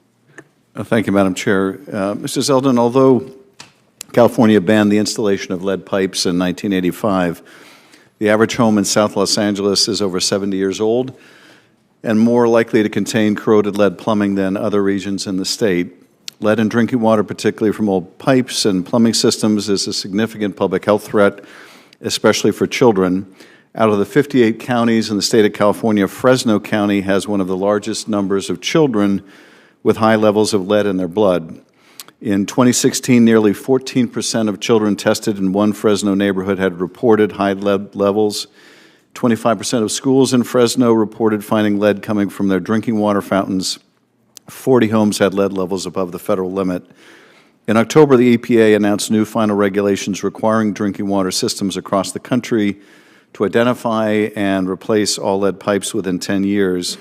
Will you continue the EPA's work to help local communities like those in Fresno and in South Los Angeles replace lead pipes, particularly in many of these communities that are historically underserved? I'll look forward to that opportunity to work with you, Senator, on this issue. The EPA administers 12 geographic programs, longstanding geographic-specific programs that help protect local ecosystems and communities from climate change, habitat loss, and pollution. Their efforts to add the Salton Sea in California, which is an ecological disaster, potentially paired with the Great Salt Lake, which has similar ecological and health issues, as part of EPA's geographic program designation. If successful, that would mean revenues that could be used to mitigate that environmental hazard in a very neglected part of the state. Will you pledge to consider adding the Salton Sea to one of these geographic programs? Yes, Senator. I know from our conversation yesterday just how important this is to you. I look forward to getting more familiar about this issue, and that certainly can be my commitment as I sit here today, that if confirmed, I would welcome that opportunity to work with you on this issue and see what I could do to assist. Thank you. Let me address a third critical issue affecting the health and well-being of millions of Californians, and that is air quality, not only in the aftermath of the ongoing wildfires, but also in the breadbasket of America. Unfortunately, we have some of the worst air quality in the nation, failing to meet federal health standards for both ozone and particulate pollution. This pollution directly impacts our families, our children, our communities. Last summer, residents of Fresno had just 10 days of healthy air, a stark reminder of the urgency of the situation. The EPA has long supported California's efforts to address this crisis through clean vehicle programs, regulatory actions, and strong enforcement. We have to continue this vital work, pushing for policies that protect public health and create a cleaner, healthier future for the San Joaquin Valley and all of California. Do you support investments like the ones that the EPA has made in the San Joaquin Valley to improve the quality of air there? Senator, to the maximum extent possible under the law that I, if confirmed as EPA Administrator, can assist on this and all the other issues that you referenced here today, I would welcome that opportunity to be able to work with you. As far as specific funding commitments, I need to make sure that I'm following my obligations under the laws Congress sets out as to how funding should be appropriated so that I can account to you afterwards. So moving forward, if there's any funding now and in the future that EPA has an obligation to distribute to help with this, I welcome that opportunity. It's possible that I might need to defer to Congress to be able to give me access to funding for investments in the future, if that's part of what you're referring to. Regardless, you have my commitment to work with you on this. I appreciate it. Finally, one of the things that I found most striking as I have traveled around the state in the last couple of years, I expected, coming from an LA district, to get a full indoctrination on water and the competition between the cities and the farms over water, and I did. But what was more striking to me was just how many tens of thousands, if not hundreds of thousands of people in places like the Central Valley can't drink their own water. And here I'm not talking about lead, although lead is a problem there. But the flooding of dairy waste ponds into water wells, the depletion of the aquifers resulting in manganese. There are just thousands of people told you can't drink your water, you can't bathe in your water. A lot of these communities don't have the resources to address it, and I would, if confirmed, I would want to work with you to do everything we can to make sure that everyone in the state of California, and indeed the country, has access to good, clean drinking water. Yes, Senator, this is extremely important. No American should feel like a story they might hear about, read about of poverty in Iraq or Afghanistan. No American should feel like they're living in some third world country or some war-torn country. Every American should be able to access clean water, potable water, and that's something that I look forward to doing my part, if confirmed, to be able to work with you and everyone on the committee to ensure that we are delivering as a nation. Thank you, Madam Chair. Thank you. Well, I am going to bring this down to a close here. My office has received numerous letters in support of Congressman Zeldin's nomination as EPA Administrator, with more continuing to arrive. The sources of these letters demonstrate the wide-ranging support of Congressman Zeldin's nomination, so I would ask unanimous consent to enter these 27 letters into the record for all to see. All right, we're unanimous. So I would like to thank you, Congressman Zeldin. I'd also make just several quick observations. It's obvious to me in the testimony and the questions that you took a lot of time and effort through you and your and the folks that were helping you to make sure that every member had access to you and had a conversation with you before you actually testified before the committee. I think that was definitely reflected in the tone and the substance that we saw here today. So I appreciate that. I know it's time-consuming and difficult sometimes to get on everybody's schedule, but I think you did a magnificent job here. And so without further questions, I would like to thank you, and thank your family for being here and for your participation. Senators who wish to submit without written questions for the record have until 5 p.m. Tomorrow, Friday, January 17th, to do so. The nominees' responses to those questions for the record are due back to the committee no later than 9 a.m. on Tuesday, day after inauguration, January 21st. With that, I do look very much forward to helping to shepherd you. I think you've done an excellent job here today. You will be an excellent administrator to the EPA, and I fully expect that your confirmation will be very positive. Thank you very much, and everybody enjoy the day. Thank you. Thank you, Chair.